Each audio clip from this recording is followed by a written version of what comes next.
So officially this is our online class round 6 আমাদের কোনো class তো মিস যায়নি সো আমরা আসলে আমাদের ইয়া ওয়াইজে আছে মানে ফ্লো ওয়াইজে আছে সো যেটা বলছিলাম যে আমি মার্কসটা হচ্ছে আপনাদের গুগল ক্লাসরুমে আপনাদের অ্যাসাইনমেন্টের এগেইনস্টে আপনারা মার্কসটা পেয়ে যাবেন ক্লাস টেস্টের এগেইনস্টে মার্কসটা পেয়ে যাবেন ওটা আমি একসাথে রিভিল করে দিব সবার জন্য আর ভাইভাতে কত পেয়েছেন এটা হচ্ছে গিয়ে বিফোর দা ফাইনাল এক্সামিনেশন আমি 65 মার্কসটা আপনাদের সাথে শেয়ার করি 65 marks that means without final আপনার যা স্কোর থাকবে ইনক্লুডিং দা অ্যাসাইনমেন্ট প্রেজেন্টেশন সবকিছু মিলিয়ে যে স্কোরটা থাকবে সেটা হচ্ছে গিয়ে আমি ওখান থেকে সাধারণত দেই সো এই কারণে হচ্ছে গিয়ে আপনি ওখান থেকে এটা পেয়ে যাবেন আর আমি তো মনে হয় বলেছিলাম যে আমার অ্যাসাইনমেন্টে আমি আসলে ব্রেকআউট রুম অ্যাক্টিভিটিস বলে একটা বিষয় আছে সেখান থেকে আমি দিব তো ব্রেকআউট রুম অ্যাক্টিভিটিস হিসেবে অলরেডি আপনারা একবার আমার গুগল ক্লাসরুমে কিন্তু সেটার জন্য আলাদা একটা ফোল্ডারও মেক করা আছে সেখানে আপনারা সাবমিট করেছেন ওখান থেকে একটা মার্কস পাবেন আপনার যেটা গ্রুপ ওয়ার্ক যেটাকে আমি বলি গ্রুপ ওয়ার্কের কাজ হিসেবে ব্রেকআউট রুম অ্যাক্টিভিটিস থেকে আমি আপনাদের কিছু মার্কস দিয়ে রাখবো এছাড়া তো হচ্ছে গিয়ে আপনার আর প্রেজেন্টেশনটা তো আমি বলেছি যে ভিডিও প্রেজেন্টেশন হবে আমাদের সেভাবে আমরা আসবো আজকে ক্লাসের সাথে একটা অ্যানাউন্সমেন্ট থাকবে ভিডিও প্রেজেন্টেশনের টপিক সিলেকশনের জন্য তো সেটা হয়তো নেক্সট ক্লাসে আপনারা আমাকে টপিকও দিয়ে ফেলতে পারবেন দেন আস্তে ধীরে ভিডিও প্রেজেন্টেশনের ব্যাপারে কাজ করা শুরু করবেন আচ্ছা আরেকটা ক্লাস টেস্ট নিব কিনা এই ব্যাপারে কোশ্চেন থাকতে পারে অবভিয়াসলি আমি আরেকটা ক্লাস টেস্ট নিব যারা ফার্স্ট ক্লাস টেস্ট মিস করেছেন তাদের জন্য আসলে ব্যাড নিউজ সেটা হচ্ছে কি আমি সাধারণত দুইটা ক্লাস টেস্ট নিলে আমি বেস্ট ওয়ান কাউন্ট করি অর্থাৎ আপনি যে দুইটা ক্লাস টেস্ট অ্যাটেন্ড করেন সেক্ষেত্রে আপনি যে ফার্স্ট ক্লাস টেস্ট ধরে নিলাম যে অনেক খারাপ করেছেন তারপর সেকেন্ড ক্লাস টেস্টে কিন্তু যদি আপনি অনেক ভালো করেন আমি ওই বেস্ট ওয়ানটা আপনাকে দিব এবং যদি আপনি দুইটা ক্লাস টেস্ট না দেন সেক্ষেত্রে আমি এভারেজ মার্কিং করি মানে দুইটা থেকে একটা এভারেজ মার্কস নিয়েছে সো এখানে একটু কম্পেনসেশন চলে আসছে এই জন্যই বারবার বলছিলাম মানে প্রথম থেকে বলেছি যে try to attend both of the class test এটা আপনারই বেনিফিট থাকবে ওকে সো আমরা একটু যদি পিছনে যাই আমি হচ্ছে আমি এই বইটা অলরেডি আপনাদের সাথে শেয়ার করা আছে গুগল ক্লাসরুম আমি এটা দেখেছি কালকে আমরা যদি একটু নোটিস করি তাহলে হচ্ছে গিয়ে আমরা দেখব যে আমরা অলরেডি হচ্ছে আপনার আমরা যা কি কি পড়ে আসি সেই ব্যাপারে যদি একটু কেয়ারফুলি দেখি তাহলে আমরা দেখবো যে আমরা ইকোনমিক্স সম্পর্কে বেসিক আইডিয়া পেয়েছি দেন we talk about managerial economics in its nature and its scope then we talk about economic optimization which will help you to decide about your business environment then third আমরা যেটা পড়েছি সেটা হচ্ছে which is very important that is আমরা calculation করা শিখেছি cost of production যেটাকে আমরা বলেছিলাম যেখানে আমরা হচ্ছে গিয়ে মেইনলি আমরা বিজনেসটা যখন আমি রান করব আমার বিজনেসে কিছু ক্যালকুলেশন দরকার পড়ে যে আমি কতটুকু মানে আমার স্পেন্ডিংটা কেমন হচ্ছে এটা বোঝার জন্য কিছু ক্যালকুলেশন করা দরকার সেগুলো কিন্তু করা আমরা শিখেছি আমরা আফটার মিড আসলে কি কি পড়বো আফটার মিড আমরা আসলে ম্যাক্রো ইকোনমিক বিভিন্ন ফ্যাক্টর গুলো নিয়ে স্টাডি করব এবং ডিমান্ড সাইড সাপ্লাই সাইড সম্পর্কে স্টাডি করবো এবং মার্কেট নিয়ে স্টাডি করবো এই মানে আমাকে যদি টপিক বলেন এই তিনটা টপিক ধরে আমি আপনাদেরকে পড়াবো ফার্স্টে আমরা ডিমান্ড এন্ড সাপ্লাই আজকে শেষ করে ফেলবো মার্কেটটা টাচ করব এইগুলো পড়বো নেক্সট উইকে আমরা চলে যাব হচ্ছে ম্যাক্রো ইকোনমিক কিছু ইন্ডিকেটর আছে লাইক জিডিপি দেন growth rate then inflation unemployment এই ফ্যাক্টর গুলো নিয়ে স্টাডি করব এই তো এখন আমাদের সেকেন্ড রেফারেন্স বুকটাতে আছে এই রেফারেন্স বুকটা অলরেডি আমি শেয়ার করেছি that is principal of micro economics by Mankiw এই বইটা থেকে অলরেডি আমরা একটা চ্যাপ্টার পড়েও আসছি হুইচ ইজ চ্যাপ্টার 13 আমরা যেটা পড়েছি যেটা কস্ট অফ প্রোডাকশন যে চ্যাপ্টারটা আমরা পড়েছিলাম এটা কিন্তু এই বইয়েরই চ্যাপ্টার 13 কভার করে আসে এবং তখন আমি এই বইটা আপনাদের সাথে শেয়ার করে দিয়েছিলাম এবং ফর ইউর কাইন্ড ইনফরমেশন আমি আরেকটা বই শেয়ার করব নেক্সট উইকে যেটা থেকে কিন্তু আমরা ম্যাক্রো ইকোনমিক্স এর যে ইন্ডিকেটর গুলো বলছিলাম যেগুলো নিয়ে যে আমরা স্টাডি করবো দেন আমরা ওই রেফারেন্স বুকটার হেল্পটা নিব আজকে এখন কেন এই বইটা ওপেন করেছি বিকজ আজকে আমরা যে চ্যাপ্টারটা পড়বো that will cover another chapter from this book which is chapter 4 আমরা এই বই থেকে আজকে চ্যাপ্টার 4টা কমপ্লিট করে আসবো, that is the market forces of demand and supply. So আমরা আসলে আজকে দেখবো যে মার্কেটে কিভাবে হচ্ছে গিয়ে ডিমান্ড সাপ্লাই সাইডটা আসলে কি। আদৌ আমরা ডিমান্ড সাপ্লাই বলতে আমাদের কিন্তু ইকোনমিক্সে অনেক কনসেপ্ট আছে যেটা আমাদের একটা প্রি অ্যাজাম্পশন থাকে। তো সেই ক্ষেত্রেই বলছি যে আদৌ আমরা ডিমান্ড সাপ্লাই বলতে যে বিষয়টা বুঝি, ডিমান্ড সাপ্লাই কি আদৌ সেই জিনিসটা কিনা সেটা সম্পর্কে যাব। এন্ড হচ্ছে গিয়ে ফাইনালি আমরা যেটাতে যাব সেটা হচ্ছে যে গিয়ে যে আমরা এটাকে কি বলে, demand and supply যখন balancing একটা situation আছে, that's called equilibrium. So what is equilibrium? We're going to get idea about that again. আচ্ছা, you don't need to write down your name and ID on the chat box because I will took the attendance manually. যদি manually না নিই তখন আমি আপনাদেরকে বলবো যে দিতে, দেওয়া দরকার নেই, আজকে আমি একটা সময় ম্যানুয়ালি অ্যাটেন্ডেন্স নিয়ে নিব।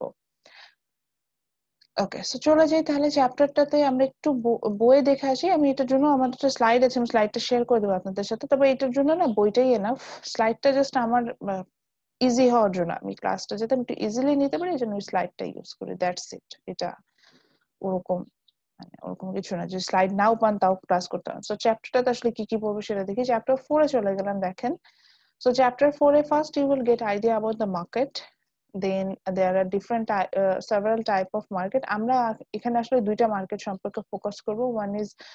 uh, one is perfect competitive market, another one is monopoly market. শুধু এখানে ডেফিনিশন পড়ে যাব। আফটার কমপ্লিটিং দিস চ্যাপ্টার আমরা আসলে perfect competitive market and monopoly market নিয়ে আবার ইন্ডিভিজুয়ালি কিছু আলোচনা করে আসবো যে এই দুইটা মার্কেট ইটসেলফে কেমন সেটা দেখে আসবো। তারপরে আমরা চলে যাব হচ্ছে ডিমান্ড সাইড নিয়ে, ডিমান্ড নিয়ে আলোচনা করব। What is demand, how the demand curve will look like, what are the factors behind the shift in demand curve, then what is the difference between shift in demand curve and sorry, my mistake. What is the difference between quantity change in demand curve and change in a demand curve? মানে quantity change বলতে কি বোঝাচ্ছে আর একটা demand curve itself এ change বলতে কি বোঝাচ্ছে, এই দুটো সম্পর্কে আমরা একটু আইডিয়া নিব।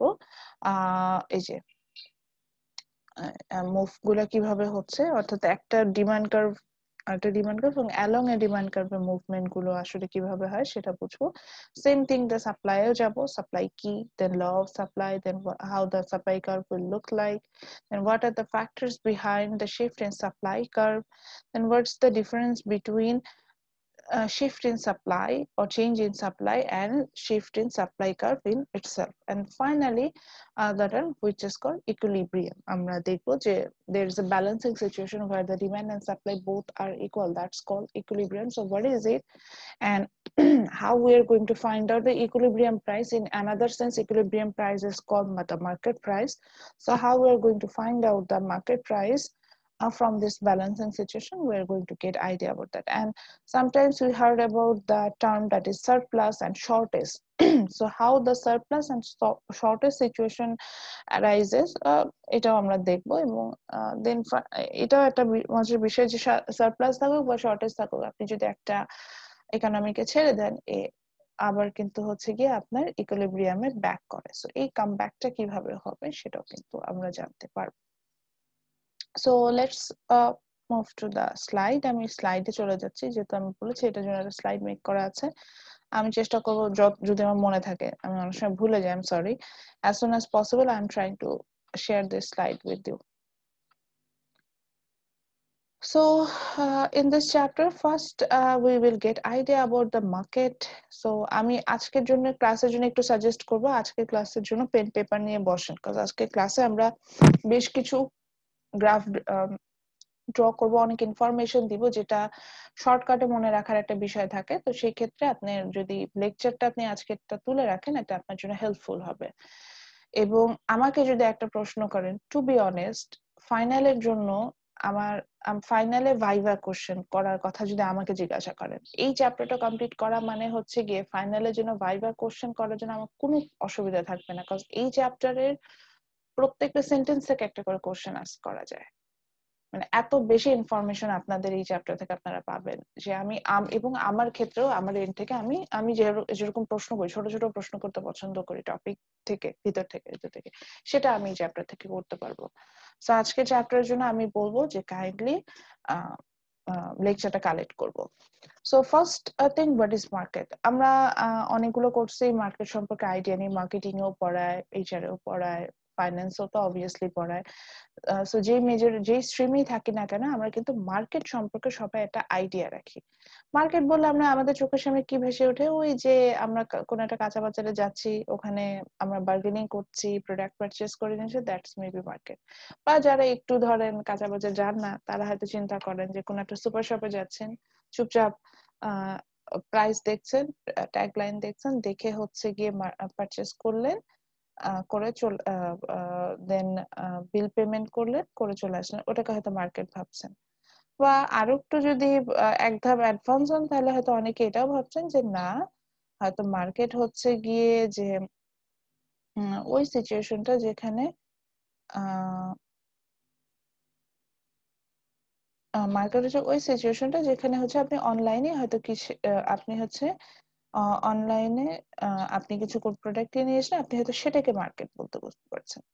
আমি তিনটা কনসেপ্ট বললাম, তিনটা কনসেপ্টের মধ্যে আমি যেটা বলছি, মানে যে তিনটা কনসেপ্ট আমি বললাম, এই তিনটা কনসেপ্ট কিন্তু আমি যদি ইন্ডিভিজুয়ালি চিন্তা করি, সবগুলোই কিন্তু হচ্ছে গিয়ে ঠিক। হুইচ মিনস আপনি মানে আপনি কোনোটাকেই রং বলতে পারবেন না। আমি যে বললাম যে কাঁচা বাজারে যাচ্ছি, ওটাও মার্কেট। বা হচ্ছে গিয়ে আমি হচ্ছে ওটাকে কি বললেন, যে আমি যেদিন বললাম যে সুপার শপে যে পারচেস করছি, ইন দ্যাট সেন্স ওটাও একটা মার্কেট। ইভেন আমি যদি হচ্ছে গিয়ে অনলাইন পারচেজের কথা যেটা বললাম, দ্যাটস অলসো মার্কেট টু। এখন তিনটার মধ্যে সিমিলারিটিসটা কি? বা আমি যদি আরো একটা মজার কথা বলি, according to the concept my classroom also a market. আমি যে ক্লাস নিচ্ছি আপনার সাথে কথা বলছি, এটাও কিন্তু একটা মার্কেট। তো তাহলে কথা দাঁড়ালো গিয়ে যে তাহলে আসলে মার্কেটটা কি, তাই না? তাহলে বুঝতে হবে। তো মার্কেট আসলে আমরা কোনো স্পেসিফিক প্লেস বলতে বুঝি না। যে ওই যে এতক্ষণ ধরে যে তিনটা কথা বলছিলাম, এর মধ্যে দেখেন প্রথম দুটোতে কিন্তু একটা স্পেসিফিক প্লেস ছিল, যেখানে আমি যাচ্ছি, আমার সেলার বা বায়ার তাদের মিট হচ্ছে, প্রাইসিং এর ব্যাপার আসছে, গুডস এন্ড সার্ভিসের এক্সচেঞ্জের ব্যাপার আসছে, মানে বিষয়গুলো চলে আসছিল। বাট আমি যখন অ্যাকচুয়ালি ইকোনমিক্স দিয়ে মার্কেটটাকে ডিফাইন করতে যাব, there is nothing about the place. That means এখানে প্লেস নিয়ে আমরা কোনো কথাই বলবো না। অ্যাকচুয়ালি এখানে আমরা যেটা বলবো সেটা হচ্ছে ইটস অ্যাকচুয়ালি সিচুয়েশন। হ্যাঁ, এটা একটা অবস্থা তৈরি করা, where the buyer and seller will meet to each other. Yeah, এই মিটটা ফেস টু ফেস হতে পারে, এই যে আমরা এখন যেভাবে মিট করছি ভার্চুয়ালি হতে পারে, which means অনলাইন। সে মিটটা ওভার ফোন হতে পারে, ওভার ইন্টারনেট ফোন কল হতে পারে, আর আমার এই মিটটা হচ্ছে গিয়ে কোনো একটা মিডিয়ামের সাহায্যে, অন্য কোনো একটা মিডিয়াম, লাইক আমি যদি বলি যে মিডল ম্যান টাইপস এর, এই ধরনের মিডিয়ামের সাপেক্ষেও কিন্তু হতে পারে। So there will be a connection in that situation, there will be a connection between the buyer and seller. Then what they will do, they will exchange the ownership of goods and services. Yes, the second point is they will exchange the ownership of goods and services. That means এখানে যে buyer সেলারে যেভাবে মিটটা হোক না কেন, তারা একটা goods and সার্ভিসের ওনারশিপটা change করবে। দেন কি করবে, দেন ওই ওনারশিপটা যে চেঞ্জ করছে, এই সময় তারা ওই প্রোডাক্টটার প্রাইস সেট করবে, and the process is called bargaining. That means they will set the price of that product through bargaining. So this overall scenario is called market. এখন আপনার প্রশ্ন হলো যে ম্যাডাম বুঝলাম একটা সিচুয়েশন, এটা কোনো প্লেস না, বায়ার সেলারের মিট হবে, গুডস এন্ড সার্ভিস এক্সচেঞ্জ হবে, বার্গেনিংটা করব, প্রাইসিংটা করবো, বার্গেনিং হয় না, সেটাই মার্কেট হয়ে গেল। তো সেটার সাথে আপনি একটু আগে বললেন যে আপনার ক্লাসরুমটাও মার্কেট, এটা কিভাবে হলো? এটার এক্সাম্পল দেন।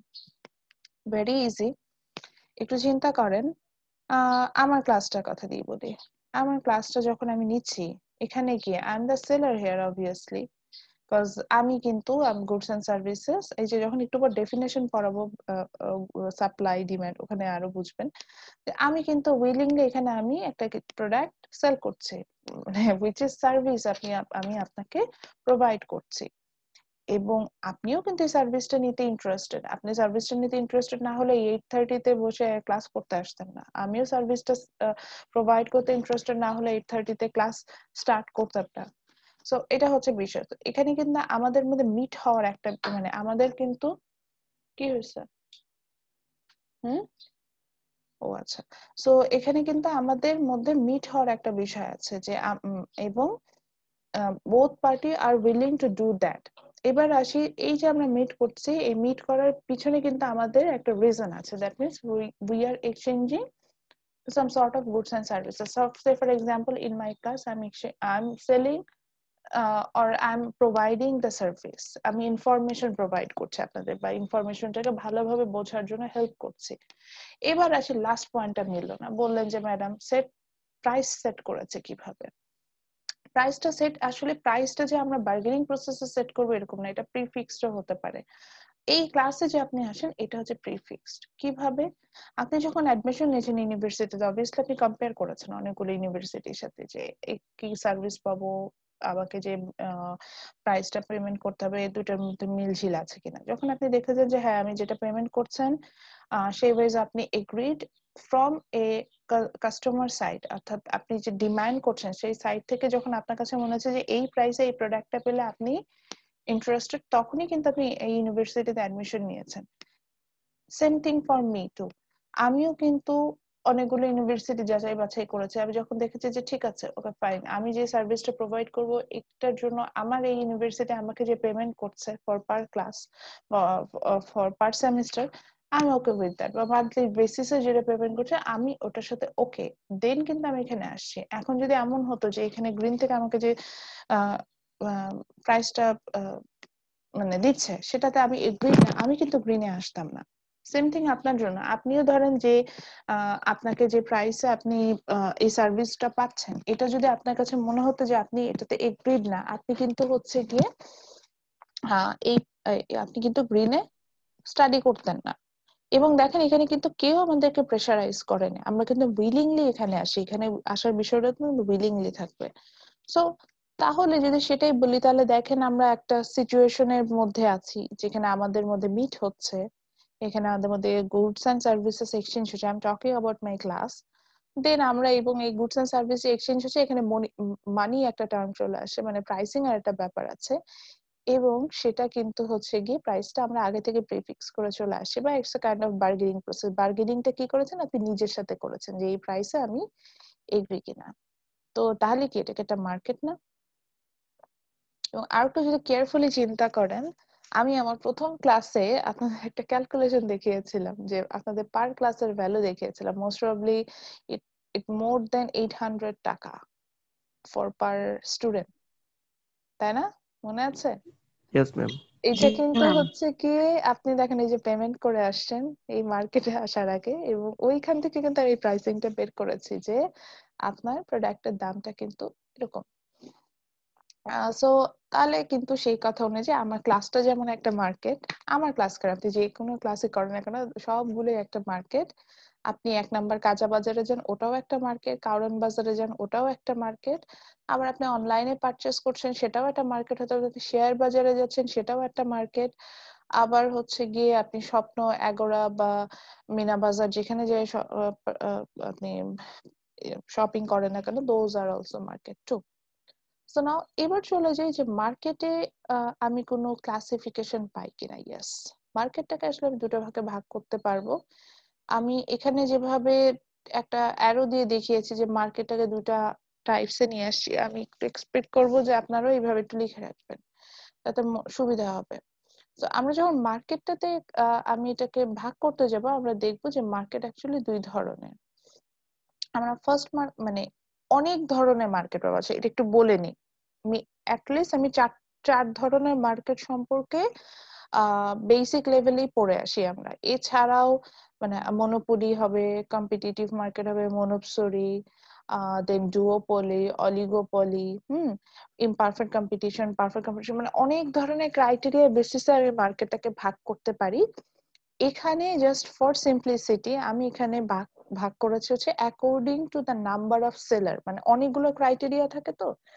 আজকে আমরা যে ক্রাইটেরিয়া বেসিসে ক্লাসিফিকেশনটা দেখব, that's on that basis on the according to the number of seller, মার্কেটে সেলার কতজন, মানে যে সার্ভিসটা আপনাকে সাপ্লাই দিবে, লাইক মি, এখানে আপনার ক্লাসে যেমন আমি এখানে সেলার।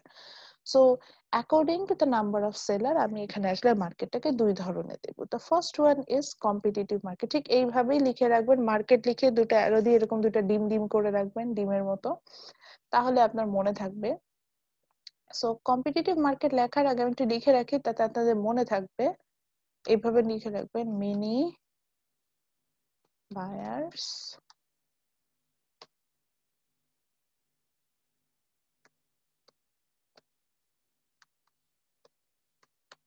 Many sellers. অর্থাৎ এই মার্কেটে আমরা যখন যাব অনেকগুলো বায়ার পাবো, অনেকগুলো সেলার পাবো এই মার্কেটে। এবং নিচে একটা এক্সাম্পল লিখবেন, যখন মার্কেটটা সম্পর্কে আইডিয়া হয়ে যাবে তখন এক্সাম্পলটা লিখে রাখবেন। So, according to the number of seller, we can divide it market into types. One is perfect competitive market. Perfect competitive market, যেটা আপনার বইয়ে perfect competition হিসেবে নাম দেওয়া আছে।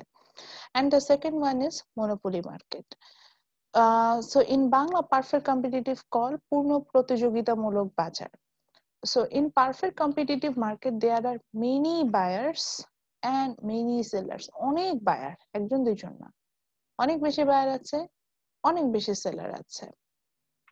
and they have very tiny market, মানে তাদের মার্কেট শেয়ার যেটাকে বলছে, যে বা মার্কেটে যে ইম্প্যাক্ট যেটা বলছে, এই শেয়ারটা খুবই পোর, অনেক পোর। এই কারণে যেটা হয় যে here they work as a price taker, মানে প্রাইস যেটা সেট করা থাকে আগে থেকে, সেই প্রাইসটাতেই তারা হচ্ছে কি প্রোডাক্টটা পারচেজ করে, অর্থাৎ তারা প্রাইস টেকার হিসেবে কাজ করে। এবং হচ্ছে কি they have very negotiable impact on overall market share, মানে এই বায়ার সেলার বোথ তাদের একটা নেগোশিয়েবল ইম্প্যাক্ট থাকে এই পুরো ওভারঅল মার্কেটে যে সেলটা হচ্ছে সেটার উপরে। প্রশ্ন হলো গিয়ে যে এই ধরনের মার্কেট আসলে এক্সিস্ট করে, যে কোনো একটা এক্সাম্পল দিই বলি তাহলে আপনাদের কাছে ক্লিয়ার হবে। Say for example the rice market in Bangladesh.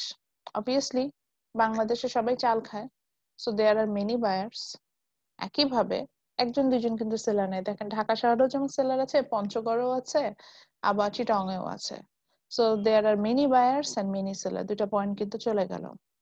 Second, third যেটা বলছেন প্রাইস টেকার। আপনি কি চাইলে, ধরেন এখন চালের দাম সাপোজ 30 টাকা কেজি, আপনি কি চাইলে 30 টাকার জায়গায় 30 টাকার জায়গায় একটু কমে বলছি 25 টাকায় কিনতে পারবেন চাল?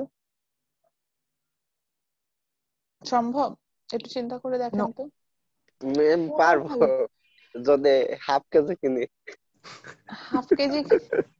হাফ কেজি কিনলে তো ভাই 15 টাকা লাগবে, 1 কেজি তো আর হলো ইরেলেভেন্ট না। কথা তো, আমি যেটা বলছি যে মানে যে প্রাইসটা আছে এই ধরনের মার্কেটে চিন্তা করেন যেখানে অনেক সেল বায়ার আছে, এই মার্কেটে যে প্রাইসটা সেট করা থাকে, হ্যাঁ একটু নেই, আপনি বলতে পারেন ম্যাডাম 30 টাকার জায়গায় হয়তো ওই অনেক মুলামুলি ম্যাডাম ঝুলাঝুলি করলে 29 29 টাকায় টাকা, হয়। 29 টাকা 50 পয়সা দিতে পারে, এই একটুখানি নেগোশিয়েট করতে। কিন্তু এমন তো না যে খুব একটা মানে মানে যেটাকে বলা যায় যে খুব চোখে পড়ার মতো একটা চেঞ্জেস আপনি কিন্তু দিয়ে প্রোডাক্টটা কিনতে পারবেন না। না সো ম্যাম, সম্ভব না।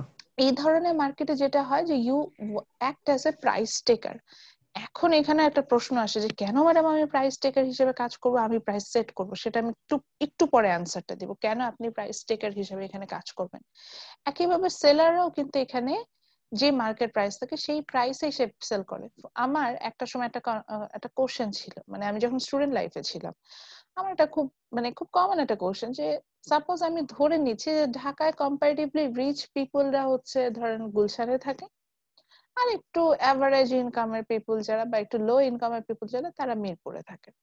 তা আমার মনে হতো ধরেন চালের কেজি যদি 30 টাকাই হয়, সেটা মিরপুরের পার্সনরা 30 টাকা এফোর্ড করতে পারে। এটা যেন যদি 60 টাকা হয়, গুলশানে যারা আছে যারা তো তারা এফোর্ড করতে পারবে। তাহলে চালের দাম মিরপুরেও 30 টাকা, গুলশানেও কেন 30 টাকা? গুলশানে কেন এটা 60 হয় না? বা যে 30-এর জায়গায় 40-50 কেন হয় না? সো এই রিজনটা আমি পেয়েছি যে আমি পারফেক্ট কম্পিটিটিভ মার্কেট নিয়ে স্টাডি করতে গিয়েছি। সো যেটা বলছিলাম যে মেনি বায়ার মেনি সেলার আছে, এবং তারা কি করছে যে প্রাইস টেকার হিসেবে কাজ করছে। অর্থাৎ তারা কোনোভাবে প্রাইসটা যখন মানে প্রাইস কত হবে এটা এটা ডিসাইড করার ক্ষেত্রে তারা কোনো ইম্প্যাক্ট ফেলতে পারছে না, which means they act as a price taker. Why? এটাতে একটু আসি। এটার রিজনটা হচ্ছে সাপোজ আমার ক্লাস দিয়ে বুঝাই। আমার ক্লাসে আমি একা সেলার, হ্যাঁ। কারণ কি? কারণ আমি একাই পুরো ক্লাসে যে ইনফরমেশনটা দিতে হবে সেই ইনফরমেশন প্রোভাইড করার মতো ক্ষমতা রাখি। তো এইখানে এটাকে একটু ব্রড সেন্সে চিন্তা করেন, তাহলে বাংলাদেশে যে ধরেন চালের বাজার আছে, আমাদের ইন্ডিভিজুয়ালি কারোর পক্ষে কি পসিবল পুরো বাংলা অ্যাজ এ কাস্টমার পুরো বাংলাদেশে যা চাল আছে সব কিনে ফেলা? আচ্ছা, একজনের কথা বাদই দিলাম, 2-3 জন মিলে পসিবল? না ম্যাম, আর একটু বাড়ে 10 জন, না ম্যাম, 100 জন। এত সম্ভব না ম্যাম। মানে বাংলাদেশের সাথে রিচেস্ট পিপল যারা আছে তাদেরকে নিয়েও যদি আমি ক্যালকুলেশন করি, তাও তো 100 জনের পক্ষে সম্ভব না যে বাংলাদেশে যা চাল উৎপাদন হবে সব কিনে ফেলা, ডিমান্ড করা নেই সব কিনে ফেলা সম্ভব জি না। ম্যাম। বিকজ এই মার্কেটটা সাইজটাই এত বড় যে আপনি চাইলেও সব একসাথে ডিমান্ড করে ফেলবে, বা স্পেসিফিক কিছু গ্রুপ অফ পিপলও সব একসাথে ডিমান্ড করে মানে সব নিয়ে ডিমান্ড শেষ করতে পারবে না।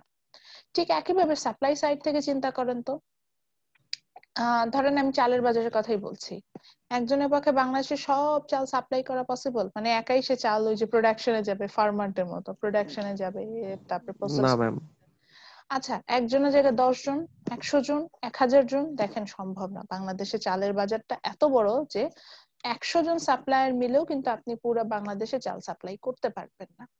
তো যখনই অনেক বড় একটা রেঞ্জের মধ্যে আপনি মানে যখনই আপনি দেখতে পাচ্ছেন যে একটা বড় রেঞ্জের পিপল বায়ার এন্ড সেলার হিসাবে আছে, সেখানে 2-1 জন মার্কেট ইন হলে বা মার্কেট আউট হলে সে মার্কেটে কিছু আসে যায় না। বুঝতে পারছি। জি এই ম্যাম। কারণে যেহেতু আপনার ইম্প্যাক্টটা খুবই কম, এই কারণে আপনি অ্যাজ এ প্রাইস টেকার কাজ করেন। হুইচ মিনস ওই যে বললাম 30 টাকা চালের কেজি ইকুইলিব্রিয়াম থেকে 30 টাকা আসছে। এখন আমি এজ এ সেলার এন্ড থেকে বলছি, আমি জানি প্রোডাক্টের দাম হচ্ছে 30 টাকা, আমি যদি ওইটাকে 35 টাকায় বিক্রি করি, আমার কোনো বায়ার আমার কাছ মানে কোনো কাস্টমার আমার কাছ থেকে প্রোডাক্ট কিনবে? কিনবে না, না কারণ সে ম্যাম। জানে তার কাছে প্রপার ইনফরমেশন আছে যে চালের কেজি 30 টাকা, আমি কেন ওই দোকান থেকে আজাইরা আর বেশি দাম দিয়ে কিনবো? খুব সিম্পল কথা। ঠিক একই জি ম্যাম। ভাবে আমি জানি যে প্রোডাক্টের দাম 30 টাকা, আমি এখন সেখান থেকে কি যে 25 টাকাটা সেল করব?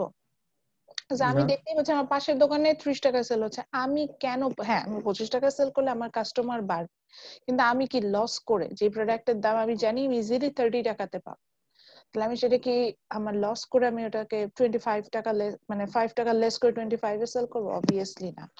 সেলাররা কখনো বেশি দামের প্রোডাক্ট সেল করে না, কারণ সে তখন কাস্টমার পাবে না। একইভাবে কম প্রাইসেও সেল করে না, because he will lose the profit for that purpose. ঠিক একইভাবে আপনার কাস্টমার এন্ড থেকে আসি, সেলার আমার যেই হোক না কেন, আমার সবচেয়ে বেস্ট ফ্রেন্ড হলো বা আমার ফ্যামিলি মেম্বার হলো, আমি কখনোই ধরেন আমি যেই দোকানে যাচ্ছি সেটা আমার ফ্রেন্ডের দোকান, তারপরেও কি আমার ফ্রেন্ডশিপের সাপেক্ষেও কিন্তু একটু ওয়েট, কথাই বলতে পারছি না, সরি। সো আমি আমার ফ্রেন্ডের দোকানে গেলাম, সো আমার ফ্রেন্ডশিপের সাপেক্ষ তো আমার ফ্রেন্ড কখনোই আমাকে যে প্রোডাক্টের দাম 30 টাকা হয়তো বলতে পারে যে হ্যাঁ ঠিক আছে বন্ধু তুমি আসছো, আমি যাও, মানে তুমি যদি 10 কেজি চাল না, আমি হয়তো 10 পয়সা লেস করে রাখতে পারবো। ঠিক এইভাবেই কিন্তু দেখবেন যে পারফেক্ট কম্পিটিটিভ মার্কেটে যে প্রোডাক্টটা থাকে সেটা এইভাবে সেল হয়। তো 10 পয়সা হয়তো একটু লেস করতে পারি পার কেজিতে, এর বেশি না। তো ওই একই জিনিস, কারণ হচ্ছে গিয়ে আপনার মানে সেলারও মানে আমরা যখন এজ আ কাস্টমার কাজ করছি, আমি নিজেও জানি যে আমি প্রোডাক্টটা পারচেস না করলে আমার মতো আরো 10 জন আছে যে কিনা ওই চালটা কিনতে চলে আসবে। সো যেই দাম আছে ওই দোকানদারও এটাই জানে যে আমি, সেলারও জানে যে আমি এই বায়ারকে হারালে আমার কোনো সমস্যা নেই, আমার আরো অনেক কাস্টমার আছে যে কিনা আমার কাছ থেকে চাল কিনতে আসবে। সো এবং একইভাবে জনতা কম দামে কিনতে পারছে না, ঠিক একইভাবে বেশি দামেও কিনতে পারবেন না। আপনি কি মানে যে বুঝে আমরা কখনো এরকম করি যে একটা প্রোডাক্টের দাম 30 টাকা, আমি যে সেলসম্যানকে বললাম ওকে ফাইন আমি এটা 40 টাকা দিয়ে দেবো, দাও আমাকে দাও, আমরা কখনো কিন্তু বেশি দামে যেমন কিনবো না তেমনি কম দামে এই মার্কেটে কিনতে পারবো না। সো দ্যাটস ওয়াই এরকম একটা সিচুয়েশন অ্যারাইজ হয় যে আমরা কোনোভাবে from buyer end or seller end we can মানে কি বলা যায় ইম্প্যাক্টটা ফেলতে পারি না মার্কেট প্রাইসের উপর। সো এই সিচুয়েশনটাকে আমরা কিন্তু পারফেক্ট কম্পিটিটিভ মার্কেট বলছি। এবং এটার পিছনে আরো একটা রিজন হচ্ছে গিয়ে যে এখানে যে প্রোডাক্টটা সেল হয় এটা হচ্ছে গিয়ে ওয়াইডলি ইউজড একটা প্রোডাক্ট সেল হয়, এবং এই প্রোডাক্টের কোনো ভ্যারাইটি থাকে না, দ্যাট মিনস কোনো ক্লোজ সাবস্টিটিউট থাকে না। এমন প্রোডাক্ট গুলোই আসলে মানে আপনার কম্পিটিটিভ মার্কেটে সেল হয়। যেমন চালটা এমন একটা প্রোডাক্ট যেটা আমি কিনা মানে আমার ক্লোজ সাবস্টিটিউট নাই, আমার এটা লাগবেই, মানে আমাকে এটা মানে এটা আমার একটা বেসিক নিডের মতো প্রোডাক্ট হয়ে যায়, যে এই প্রোডাক্ট গুলো কিন্তু দেখা যায় যে কম্পিটিটিভ মার্কেটে সেল হয়।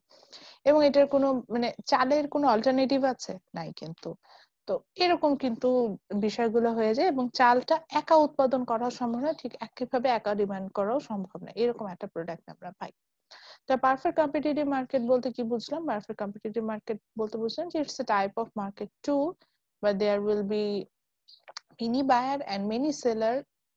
Same thing, they will act as a both the buyer and seller, they will act as a price taker here. And the interesting fact is that the both the buyer and taker they can't impact on the market price. এবার চলে আসি monopoly মার্কেটে। The opposite scenario will happen in the monopoly market. So monopoly market কি আগে সেটা বুঝি। তো monopoly market এর ক্রাইটেরিয়ার জন্য জাস্ট আমি একটা কথাই লিখতে পারি, means one seller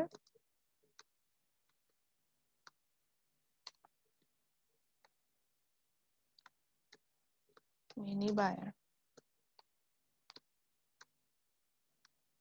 আচ্ছা, তো এটার জন্য বলার আগে আমি একটু আমার ক্লাসের কথা বলি। সাপোজ আমি এখন ক্লাস, আজকে দেখেন আজকে ক্লাসের শুরুতে আমি কথা বলছিলাম, এই অ্যানাউন্সমেন্ট দিলাম কতগুলো।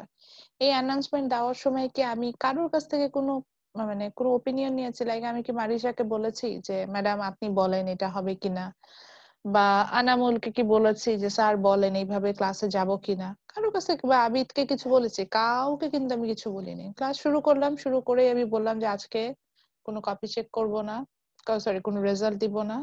দেন বললাম হচ্ছে গিয়ে নেক্সট ক্লাসে হচ্ছে গিয়ে আপনার টপিক নিয়ে কিছু অ্যানাউন্সমেন্ট দিব, নেক্সট ক্লাসে কিছু কাজ করতে হবে, আর একটা ক্লাস টেস্ট নিব, ক্লাস টেস্টের মার্কস কিভাবে দিব, সবকিছু আমি কিন্তু নিজে নিজেই বলে গেলাম।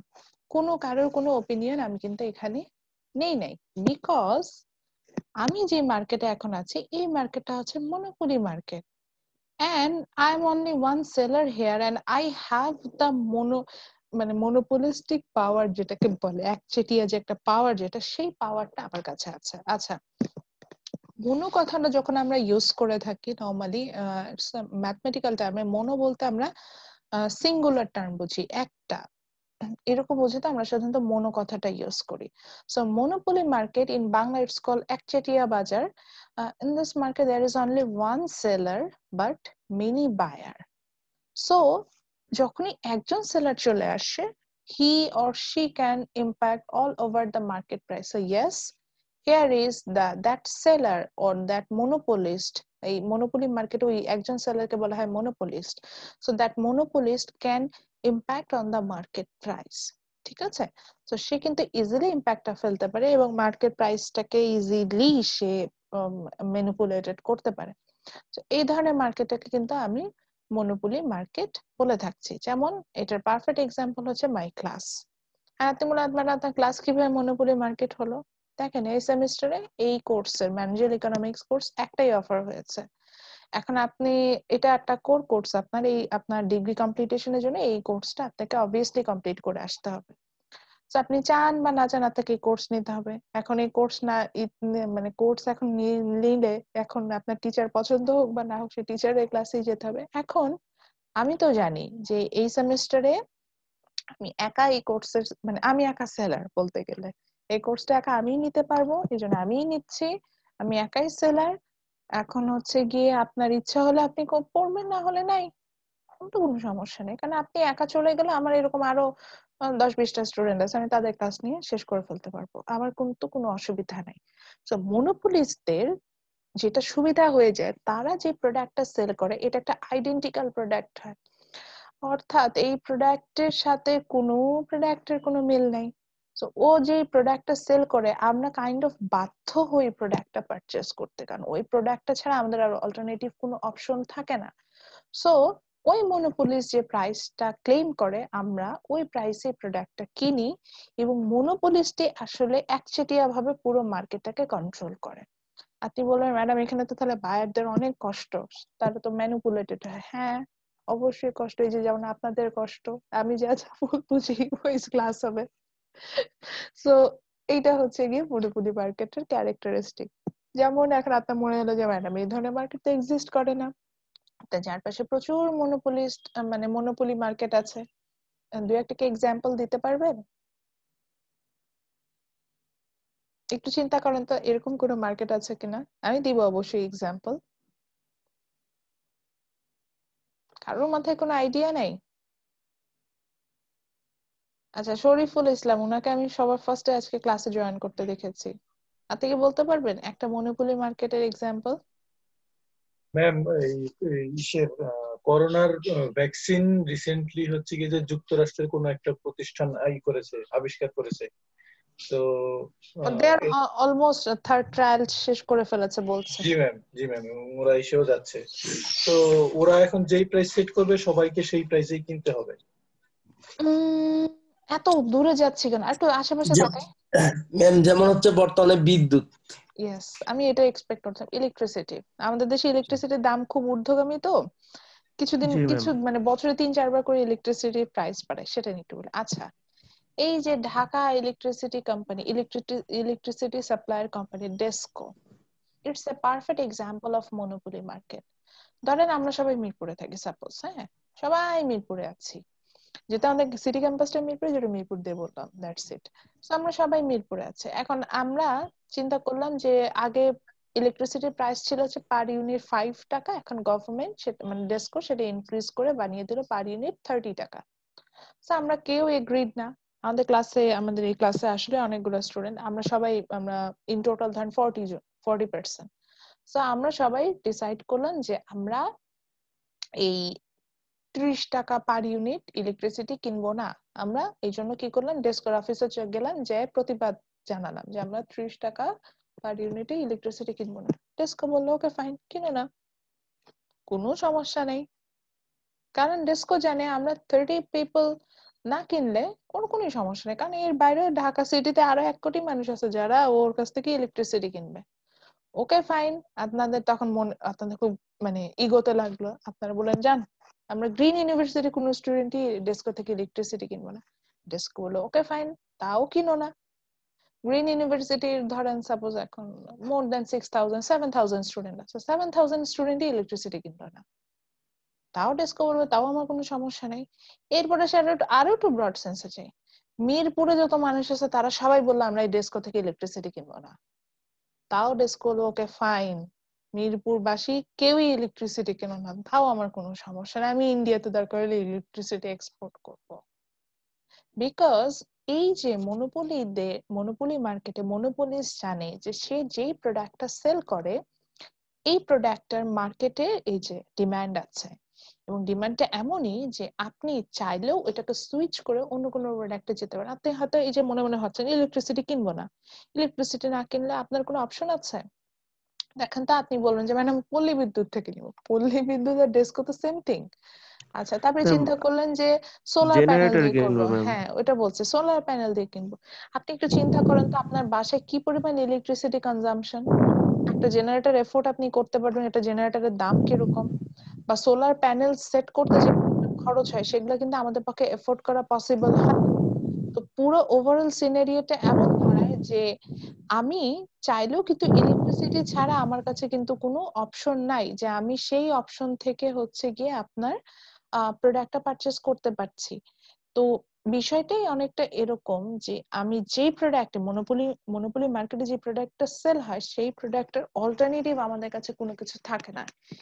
এই কারণে আমরা আসলে মনোপলিস্টদের কথা শুনে ওই দামে ওই প্রোডাক্টটা কিনতে বাধ্য হই। যেমন আমার ক্লাসের কথা এবার আসি, আপনার কাছে কোনো অল্টারনেটিভ নাই, তো আমি 2টা সিটি নিলে আপনাকে 2টা সিটি দিতে হবে, 10টা সিটি নিলে 10টা সিটি দিতে হবে। প্রেজেন্টেশন যদি আমি ফেস টু ফেস নিতে চাই সেভাবেই দিতে হবে, প্রেজেন্টেশন যদি আমি ভার্চুয়াল নিতে চাই সেভাবেই দিতে হবে, কারণ আপনার কাছে কোনো অল্টারনেটিভ নাই। কিন্তু as a seller, as a monopolist, I have that power, and আমি কিন্তু সেই পাওয়ারটাকে প্র্যাকটিস করব।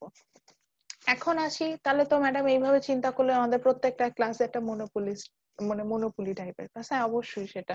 কিন্তু দেখা যায় যে সাধারণত আমরা যদি প্রাইভেট ইউনিভার্সিটির কথা বলেন, সেখানে আমরা এই ব্যাপারে একটু রিল্যাক্স থাকি, রিল্যাক্স হওয়ার চেষ্টা করি, মনোপলিস্টদের মতো অ্যাক্ট করি না। বাট এটা যদি পাবলিক ইউনিভার্সিটির কথা বলেন, আমি বড় ধরনের ভুক্তভোগী, এইটার জন্য মাঝে মধ্যে একটু মুখ টুক দিয়ে বের হয়ে যায় যে এই করেছে আমাদের ক্লাসে। আমাদের টিচাররা আমাদের সাথে খুব ভালো মতো মনোপলিস্টদের মতো একটা বিহেভ করতো, which was very bad. Seriously আমাদের টিচাররা দেখা যেত ক্লাস ঠিক মতো নিত না, এটা খুব কমন একটা বিষয় ছিল আমাদের জন্য। এই যে যেমন করোনাকালীন সময় আপনারা 2টা সেমিস্টার কেন, আসলে আমরা 3টে সেমিস্টার কমপ্লিট করে ফেলছি অনলাইনে, অথচ আমার নিজের ইউনিভার্সিটিতে স্টুডেন্টরা মানববন্ধন করছে সোশ্যাল ডিস্টেন্স মেনটেন করে। আমি জানি এটা ইউনিভার্সিটির ভিতরের খবর, মানববন্ধন করছে, তারা কিচ্ছু চায়নি, তাদের তো অনলাইনে ক্লাস হচ্ছে না, তারা কিছু জানে, তারা জাস্ট চেয়েছে যাদের যে পেন্ডিং এক্সাম গুলো আছে, তাও আবার কি ইয়ার ফাইনাল অর্থাৎ অনার্স ফাইনাল যে এক্সাম, যারা মাস্টার্সে আছে, মাস্টার্সে যাদের ফাইনাল এক্সাম শুরু হয়ে গেছে, শুধুমাত্র তারা ডিমান্ড করেছে যে তাদের এক্সাম গুলো নিক, 4-5টা এক্সাম এরকম। সো সেটাই হচ্ছে না। এটা I am talking about a public university. So এই হলো বিষয়, কাজ এটা মনোপলি মার্কেট, ওখানে কারোর কিছু বলার নাই, ওই সেলারের কাছ থেকে নিলে না নিলে এরকম অনেকটা বিষয় চলে আসে, তো এখানে কিছু বলার নেই। তাহলে আমরা 2টা ধরনের মার্কেট সম্পর্কে জানলাম। ঠিক একইভাবে মার্কেটের ডেফিনেশনটা লিখে নিচে মার্কেট লিখে দুই পাশে 2টো অ্যারো দিয়ে কম্পিটিটিভ এন্ড মনোপলি মার্কেট গুলো একটু লিখে রাখবেন। এন্ড এক্সাম্পল হিসেবে কম্পিটিটিভ মার্কেটের নিচে লিখে রাখেন হচ্ছে রাইস, গোল্ড মার্কেট, দেন হচ্ছে লিখে রাখেন any market for basic needs. আমাদের যে বেসিক নিডস আছে, food, cloth, shelter, health care, education, এই ধরনের সার্ভিস প্রোভাইডার বা গুড প্রোভাইডার প্রোডাক্ট গুলো কিন্তু আমরা যে মার্কেট থেকে পাই সবগুলো পারফেক্ট কম্পিটিটিভ মার্কেটের মধ্যে পড়ে। আর মনোপলি মার্কেটের নিচে লিখে রাখেন হচ্ছে ইলেকট্রিসিটি, দেন আর একটা এক্সাম্পল হতে পারে গ্যাস, এই যে তিতাস গ্যাস, একই জিনিস, যা দাম বলবে তাতে আমাদের কিনতে হবে। দেন ওয়াসা, একই এক্সাম্পল।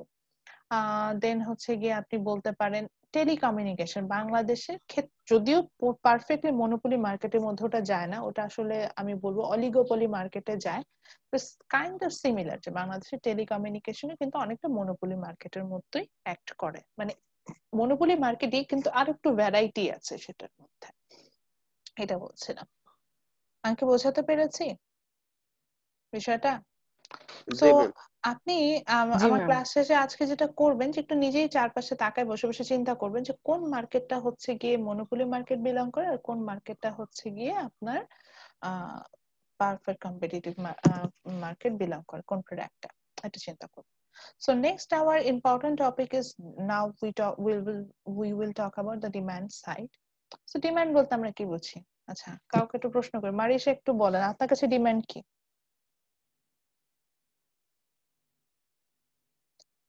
ম্যাম, আমার কাছে ডিমান্ড হচ্ছে গিয়ে ম্যাম, আমি কোনো কিছু অবটেইন করার জন্য, মানে যে কোনো প্রোডাক্ট বা সার্ভিসের প্রতি আমার মানে যে চাওয়া পাওয়াটা, যেটা আমার লাগবে। আচ্ছা, আপনার মারিশার কথা ছিল যে উনি একটা প্রোডাক্ট চায়, সেটাই ওনার কাছে ডিমান্ড। আচ্ছা, জুবায়ের আহমেদ, আমি একজনকে দেখতে পাচ্ছি, আমি জাস্ট র্যান্ডমলি আমার পার্টিসিপেন্ট লিস্ট থেকে যাচ্ছি, আপনার মতে ডিমান্ড কি? ডিমান্ড বলতে জাস্ট আপনার কাছে যেটা যেটা মনে বেসিক হচ্ছে নিড গুলো ম্যাম ডিমান্ড। আপনার মতে বেসিক নিড হচ্ছে ডিমান্ড। আচ্ছা, আরেকজনের কাছে যে আবিদের কাছে ডিমান্ড কি? আবিদুর লাস্টে 001 পার্মানেন্ট ক্যাম্পাসের স্টুডেন্ট। আপনি আবিদ কি শুনতে পাচ্ছেন? ম্যাম ডিমান্ড হচ্ছে মানুষের মৌলিক চাহিদাগুলো যেভাবে মানুষ পূরণ করতে চায় আর কি সেগুলো। আচ্ছা, তো বেসিক্যালি আপনারা এই পয়েন্টটাতেই আসছেন যে ডিমান্ডটা হচ্ছে আপনার বেসিক নিডের সাথে রিলেটেড। যেখানে আপনার বেসিক নিড ফুলফিল হয়ে যাচ্ছে ওইটাই আপনার ডিমান্ড। আপনি এইভাবেই সবাই মোটামুটি করছে। এখন আমাকে যদি বলেন, আমি যদি অ্যাজ এ মানে কোনো আইডিয়া নেই, সেক্ষেত্রে আমি যদি ডিমান্ডের সম্পর্কে বলতে চাই, তাহলে ডিমান্ড বলতে আমার কাছে মনে হয় যে ডিমান্ডটা হচ্ছে গিয়ে যে আচ্ছা, উইলিংলি আর কেউ কি ডিমান্ডের সম্পর্কে বলতে চান কিনা, মানে বইয়ের কনসেপ্ট না, নিজের কথা, যে আমার কাছে ডিমান্ড এটা। এই খাদেমুল মুহূর্তে আমিন আমি যেটা জি বলেছে, হ্যাঁ এই বলেন। মুহূর্তে আমি যেটা অভাব ফিল করতেছি সেটাই আমার কাছে ডিমান্ড। আচ্ছা, তো খাদেমুল ম্যাডাম যেমন আমার কোনো কিছু যদি পাওয়ার আকাঙ্ক্ষা হয়, মনে করেন আমার যেমন এখন আমি ছোট ফোন ইউজ করি, আমার একটা বড় ফোন পাওয়ার খুব আকাঙ্ক্ষা, যে ওই ফোনটা আমার খুব পছন্দ হয়েছে, আমি ওই ফোনটা নিতে চাই। হুম, এটাকে আমার চাহিদা বলতে পারি, আমার আচ্ছা চাহিদা। ঠিক আছে। মানে ডিমান্ড আসলে ইন্ডিভিজুয়াল ডিমান্ড নিয়ে কথা বলি আমরা, হ্যাঁ ঠিকই আছে। সো আচ্ছা, আপনাদের কথা অনুযায়ী যে মানে মোটামুটি সবাই, আচ্ছা মুহতাসিম কিছু বলতে চাচ্ছিলেন, বলেন।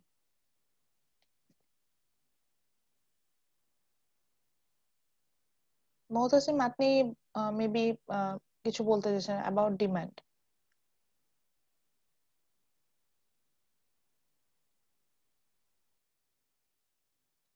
আচ্ছা, ম্যাম, হুম, বলেন।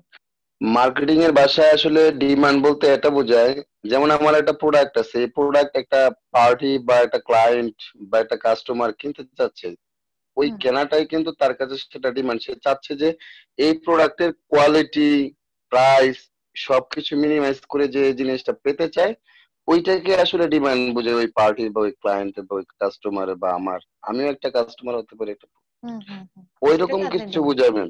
সেটাকে আপনি ডিমান্ড বলছেন। আচ্ছা, জি আপনাদের জি, সবার ওই পয়েন্ট রকম। গুলোকে আমি নিচ্ছি। তো আমি সবার পয়েন্ট ওয়াইজ যাই। কারোর মতে ডিমান্ড হচ্ছে গিয়ে যে আমার বেসিক নিডস ফুলফিল হলে ওটা ডিমান্ড। আবার কারোর মতে ডিমান্ড হচ্ছে গিয়ে যে আমি কিছু কিছু চাইলাম, সেটাই আমার ডিমান্ড। আবার কেউ কিছু বললো যে আমার মধ্যে যে একটা আকাঙ্ক্ষা, একটা প্রোডাক্ট পাওয়ার যে উইলিং, মানে কি বলা, যে ডিজায়ার ক্রিয়েট হলো, সেটাই হচ্ছে গিয়ে ডিমান্ড। সো পার্শিয়ালি কিন্তু সবাই ঠিকই বলেছেন, একেবারে যে ভুল বলেছেন তা না। দেখেন, আমি ওই জন্যই বলছেন যে ইকোনমিক্স এর কনসেপ্ট গুলো খুব মজা, যে আমাদের একটা প্রি অ্যাজাম্পশন থাকে। পার্শিয়ালি আপনাদের কথা কিন্তু ঠিকই আছে। এখন আমি একটু কয়েকটা এক্সাম্পল দিয়ে বলি। সাপোজ আমার এখন একটা ল্যাম্বরগিনি কেনার ইচ্ছা আছে। এখন সেই ল্যাম্বরগিনি, সেই স্পোর্টস কারের দাম হচ্ছে গিয়ে 3 crore টাকা। আমার কাছে 3 crore টাকা নাই। Is it my demand? আচ্ছা, বা ল্যাম্বরগিনি তো অনেক বেশি দাম। আমার এখন আইফোন 12 কেনার খুব ইচ্ছা হয়েছে। এখন আমি পুরা মার্কেট ঘুরে দেখলাম আইফোন 12 এর যা দাম, সেটা সেই পরিমাণ টাকা আমার পকেটে নাই। So is it my demand? এখন উল্টা দিয়ে আসি, আমি দেখলাম যে আনামুলের আইফোন 12 কেনার মতো টাকা আনামুলের পকেটে আছে। 1.5 লাখ টাকা নিয়ে সে ঘুরে বেড়ায়, দুই পকেটে 1.5 লাখ টাকা নিয়ে ঘুরে বেড়ায়। কিন্তু আনামুলের আইফোন 12 ভালো লাগে না। তার ভালো লাগে হচ্ছে নোট 7, সরি নোট 10, ধরেন স্যামসাং এর নোট 10 ভালো লাগে, তার আইফোন 12 ভালো লাগে না। তাহলে কি এটা আনামুলের জন্য ডিমান্ড হবে? বা না সাপোজ ম্যাডাম, ধরেন হচ্ছে গিয়ে আবিদ, উনি উনার ফ্যামিলি চাইলেই একটা স্পোর্টস কার ওনাকে কিনে দিতে পারে, কিন্তু উনারই আসলে ভালো লাগে না, উনার মনে হয় উনারটা টয়োটা হলেই উনি হ্যাপি। তাহলে কি এটা আসলে আমি ডিমান্ড বলতে পারি? সো না ম্যাডাম। বেসিক্যালি এখানে কয়েকটা প্রশ্ন চলে আসে, মানে ইকোনমিক্স এর ভাষায় আমি তখনই ডিমান্ড বলবো, ওয়েট মানে যাচ্ছে না, স্লাইড চেঞ্জ হচ্ছে না, সরি। সো ইকোনমিক্স এর ভাষায় আমি তখনই ডিমান্ড বলবো when the consumer or the customer or the buyer, that means যারা ডিমান্ড সাইডে থাকছে, they have the willingness to pay। দেখেন, আমি একটা পয়েন্টের উপর স্পটলাইট নিয়ে যাচ্ছি। they have the willingness to pay and ability to buy a product at different price, then that situation or that thing is called demand। তার মানে আপনার দুইটা ক্রাইটেরিয়া ফুলফিল হয়েছে। ওই যে এখানে আবার দুটো শর্ত।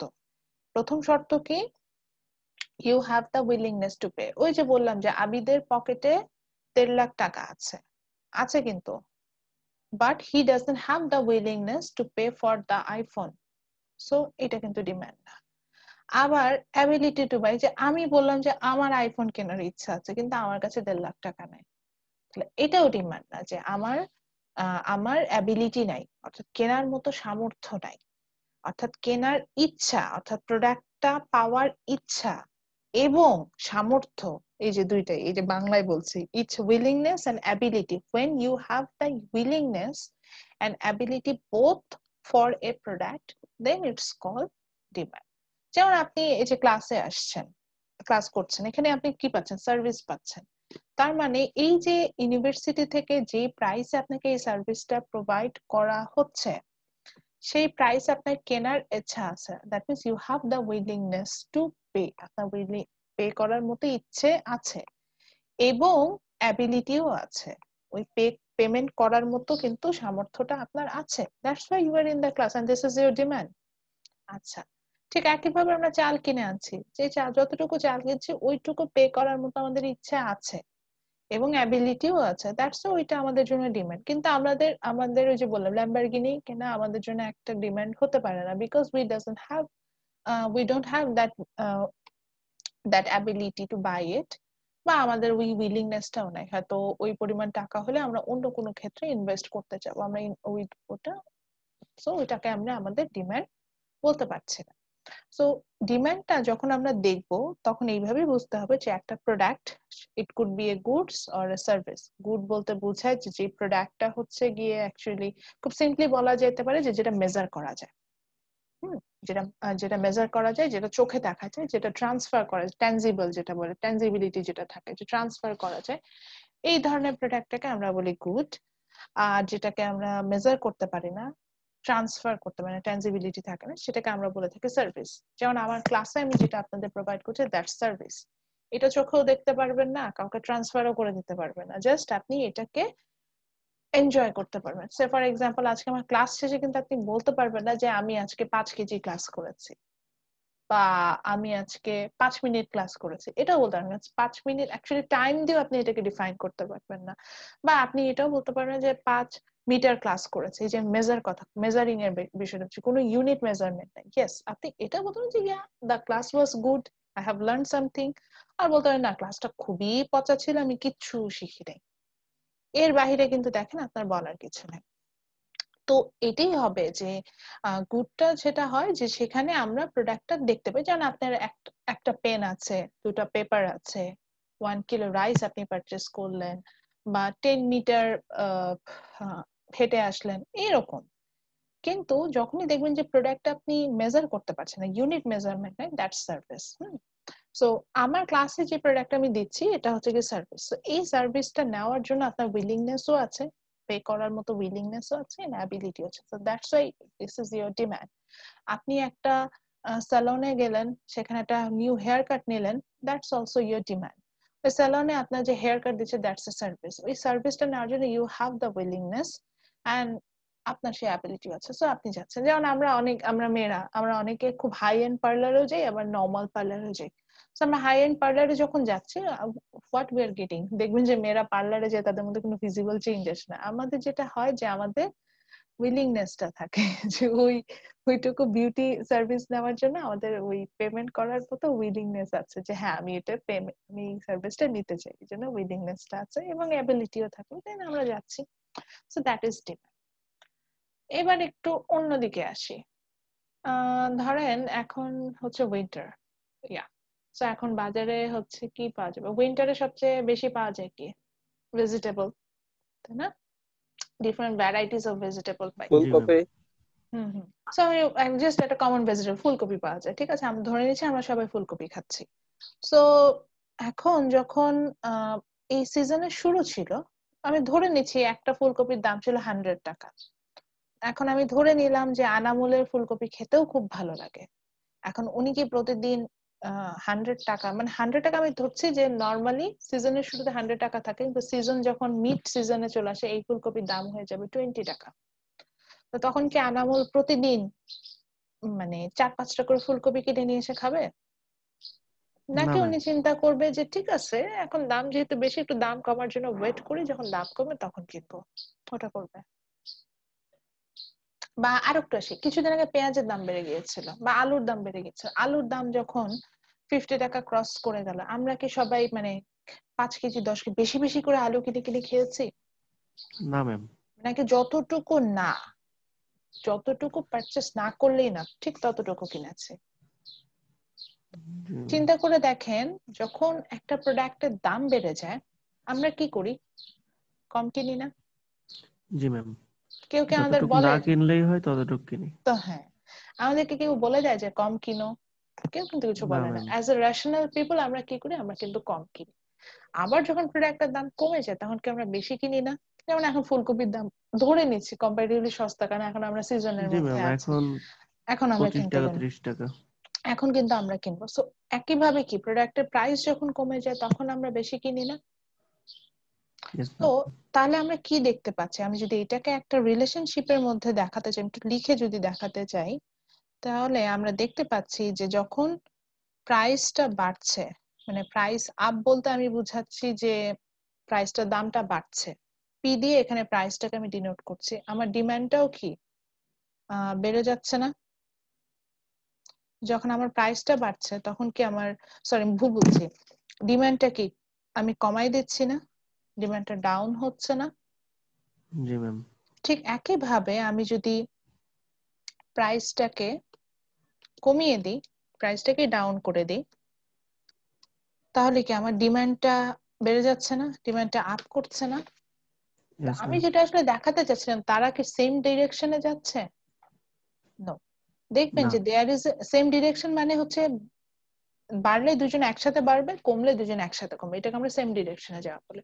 তো আমরা দেখতে পাচ্ছি এখানে প্রাইস এন্ড ডিমান্ড দুইটা কিন্তু সেম ডিরেকশনে যাচ্ছে, দে আর রিলেশনশিপস লাইক অপোজিট রিলেশন, তুমি বাড়লে আমি কমবো, আমি কমলে তুমি বাড়বা, এরকম একটা বিষয়। So they go in the opposite direction. এই ধরনের রিলেশনশিপটাকে আমরা নেগেটিভ রিলেশনশিপ বলি। এবং এখান থেকে আমরা, আচ্ছা তার আগে লেকচারের মধ্যে জাস্ট ডিমান্ড টাইটেল দেন, টাইটেল দিয়ে হচ্ছে কি ডিমান্ড লিখে দুইটা পয়েন্ট লিখে রাখেন, willingness to pay and ability to buy. এবং এখন একটা গ্রাফ আমরা ফিগার ড্র করব, সেটা আপনাদের ড্র করতেই হবে। সো ডিমান্ড লিখে জাস্ট দুইটা পয়েন্ট লিখে রাখেন যে ডিমান্ড তখনই হবে when you have the willingness to pay and ability to buy। আচ্ছা, সো আমরা তাহলে যেটা বলছিলাম কথায় কথা বারবার, যে যখনই আপনার এরকম হবে যে প্রাইস এবং ডিমান্ড, আপনি যখন ডিমান্ড নিয়ে কথা বলবেন, then you have find out there is a negative relationship between price and demand, and the relationship is like when the price is up, অনেক বেশি দাম, then the demand is down, and when the price is down the demand is up। so এই রিলেশনশিপটা explain করার জন্য আমরা একটা demand curve দেখাতে পারি, and it's a downward sloping curve।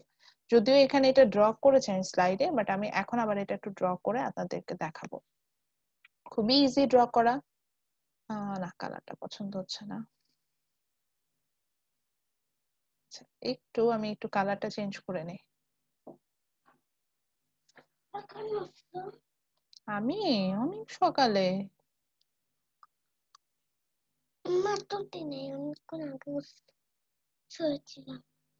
Good morning. আচ্ছা সরি। সো এখন আমরা যেটা করব যে আমি জাস্ট নরমাল দুটো এক্সিস ড্র করছি। একটা এক্স এক্সিস নিলাম, আজকে আমার ক্লাস তো শোনা, দুইটা ক্লাস এই জন্য। আরটা নিলাম হচ্ছে ওয়াই এক্সিস।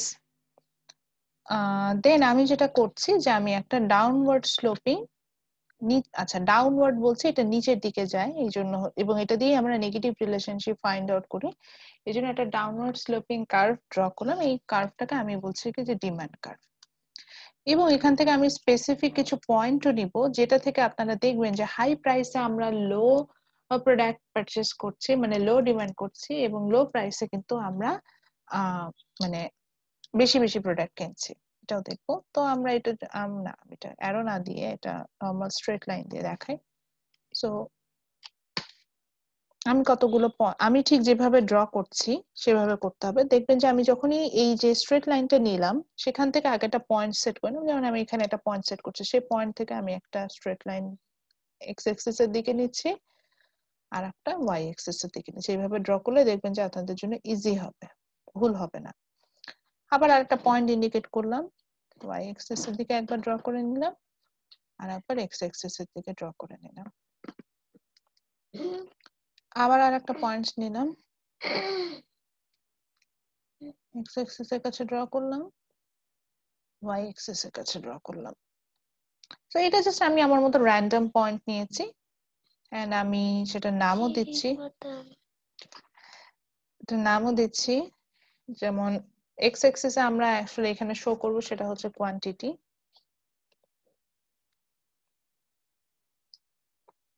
ওয়াই এক্সিস এ এখানে আমরা শো করব হচ্ছে গিয়ে প্রাইস।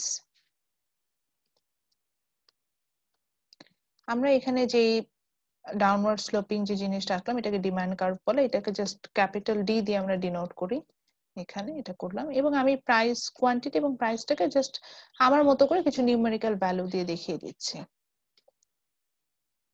আমি আমার মতো করে কিছু নিউমেরিক্যাল ভ্যালু দিলাম, লাইক এটাকে আমি দিলাম 20, পরেরটাকে দিলাম 40,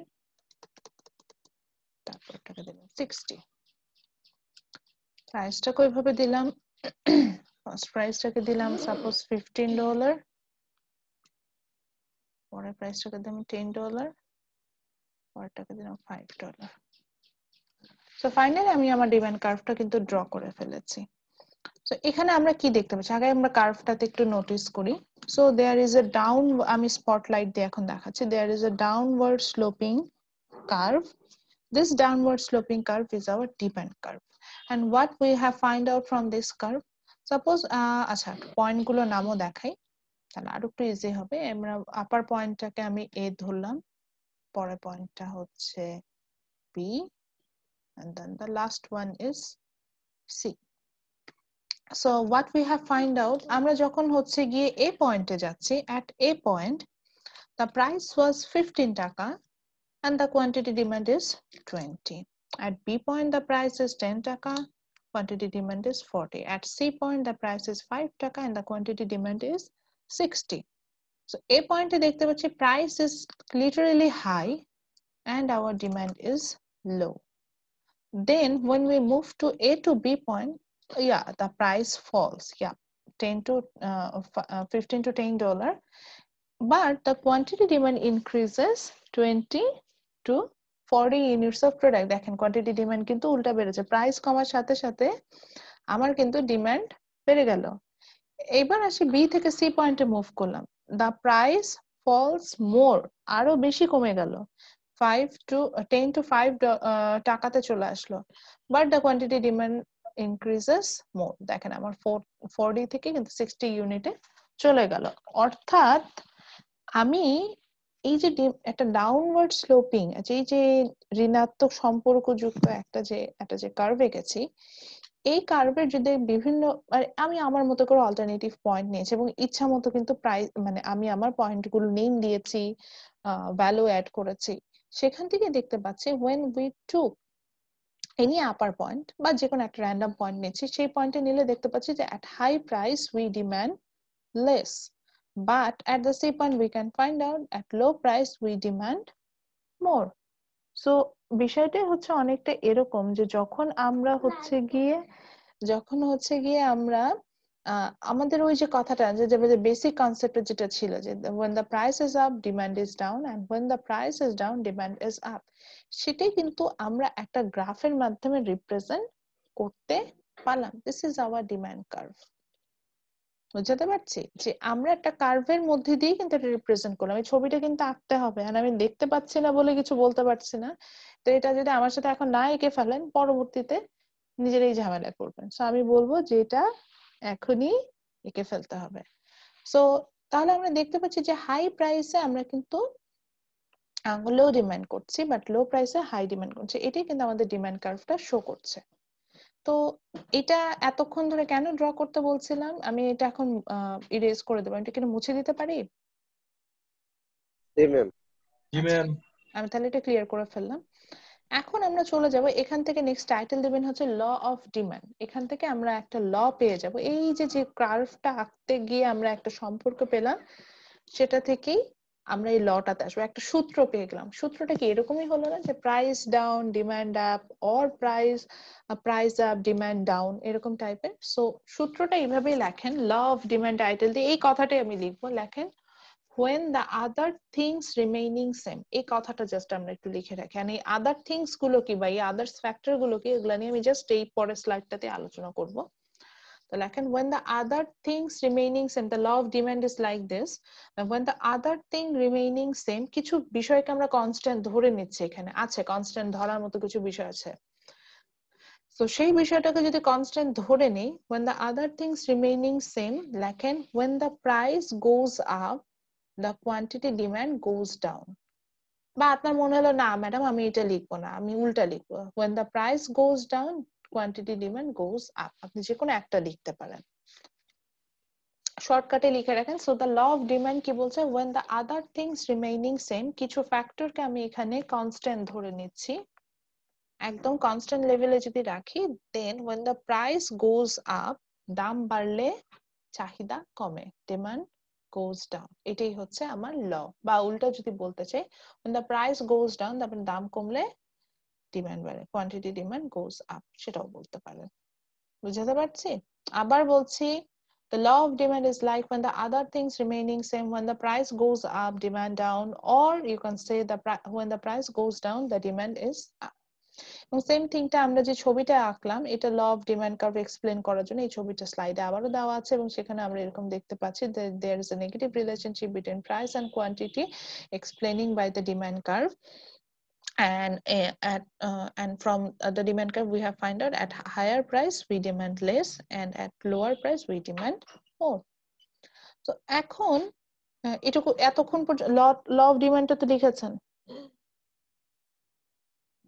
সবাইকে, ল অফ ডিমান্ড লিখেছে? জি ম্যাম।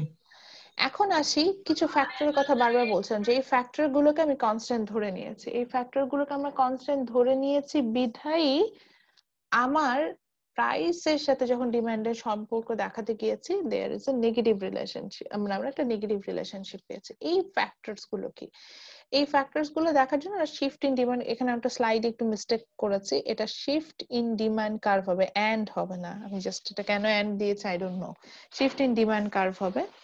তো এটার জন্য আবারও আমাকে একটা ইমেজ ড্র করতে হবে।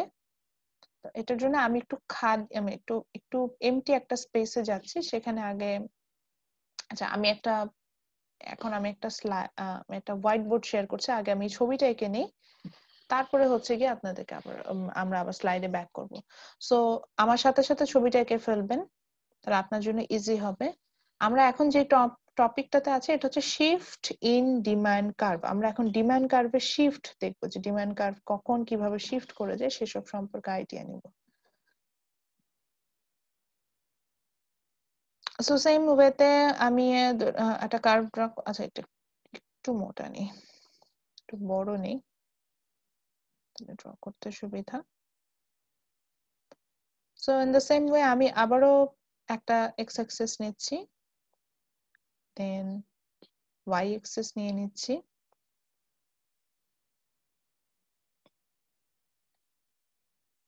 তারপরে হচ্ছে কি কতগুলো প্যারালাল লাইন ড্র করে নিলাম।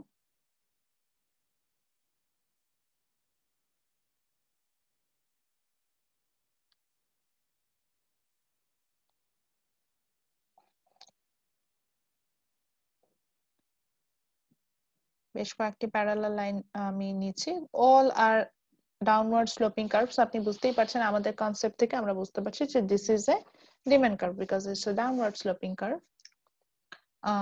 দেন এক্স অ্যাক্সিসে কি দেখাচ্ছে সেটা দেখাচ্ছি, এক্স অ্যাক্সিসে আমরা কোয়ান্টিটি দেখাচ্ছি।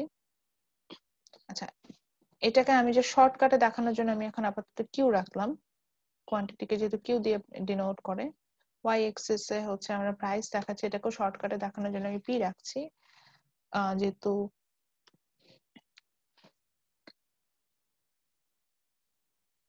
দেন আপনাদের সুবিধার জন্য আমি একটু ডিফারেন্ট কালার নিলাম, কালার নিয়ে জাস্ট একটা পয়েন্ট ইন্ডিকেট করছি।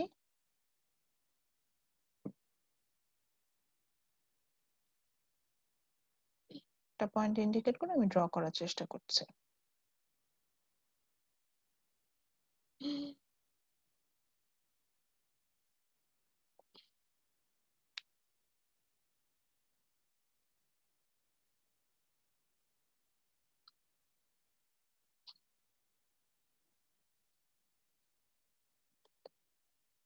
যেহেতু আমি মানে ইলেকট্রিক হোয়াইট বোর্ডে ড্র করছি, আমি চেষ্টা করছি যে পারফেক্টলি ড্র করতে। একটু একটু হয়তো প্যারালাল হচ্ছে না, এরকম হচ্ছে, এটা একটু কনসিডার করবেন না। কিন্তু আপনারা যখন ড্র করবেন চেষ্টা করবেন যে জিনিসগুলো যাতে স্ট্রেট লাইনে থাকে। সো আমার ড্র করা শেষ। আমি ধরে নিচ্ছি the first demand curve is denoted by, এটাকে আমি D1 ধরে নিলাম। যেহেতু লোয়ার ক্যাপস দেওয়ার কোনো উপায় নেই, আমি এটা জাস্ট D1 লিখলাম। পরেরটাকে ধরে নিলাম হচ্ছে গিয়ে D2 and the last one is D3. Demand curve তিনটার নাম দিলাম D1, D2, D3, এবং যে তিনটা পাসিং পয়েন্ট দেখছি তিনটা পাসিং পয়েন্টেরও নাম দিচ্ছি। এটা ফার্স্টের নাম দিলাম হচ্ছে A, then the second one is E, and the third one is C. এভাবে দিয়ে রাখলাম। and কোয়ান্টিটিটাকেও দিলাম সাপোজ 20, then দিলাম হচ্ছে 60, then দিয়ে রাখলাম হচ্ছে 80। সিম্পল, আমি একটা ছবি এঁকেছি, আর কিছু না। ফিগারটার নাম দিতে হবে, ফিগারের নাম হবে হচ্ছে গিয়ে শিফট ইন ডিমান্ড। যখন এই ইকোনমিক্সে আমরা কোন ছবি আঁকবো, মানে কার্ভ আঁকবো, সেটার নামটা দিতে হয় শিফট ইন ডিমান্ড। সো আমরা এই মানে আচ্ছা একটু সময় দিই, জাস্ট আপনাদের অ্যানাদার 1 মিনিট টাইম দিচ্ছি ছবিটা পারফেক্টলি আঁকার জন্য। আচ্ছা, নিচে নামটাও দিয়ে দিই তাহলে, এর মধ্যে ফিগারের নাম থাকবে।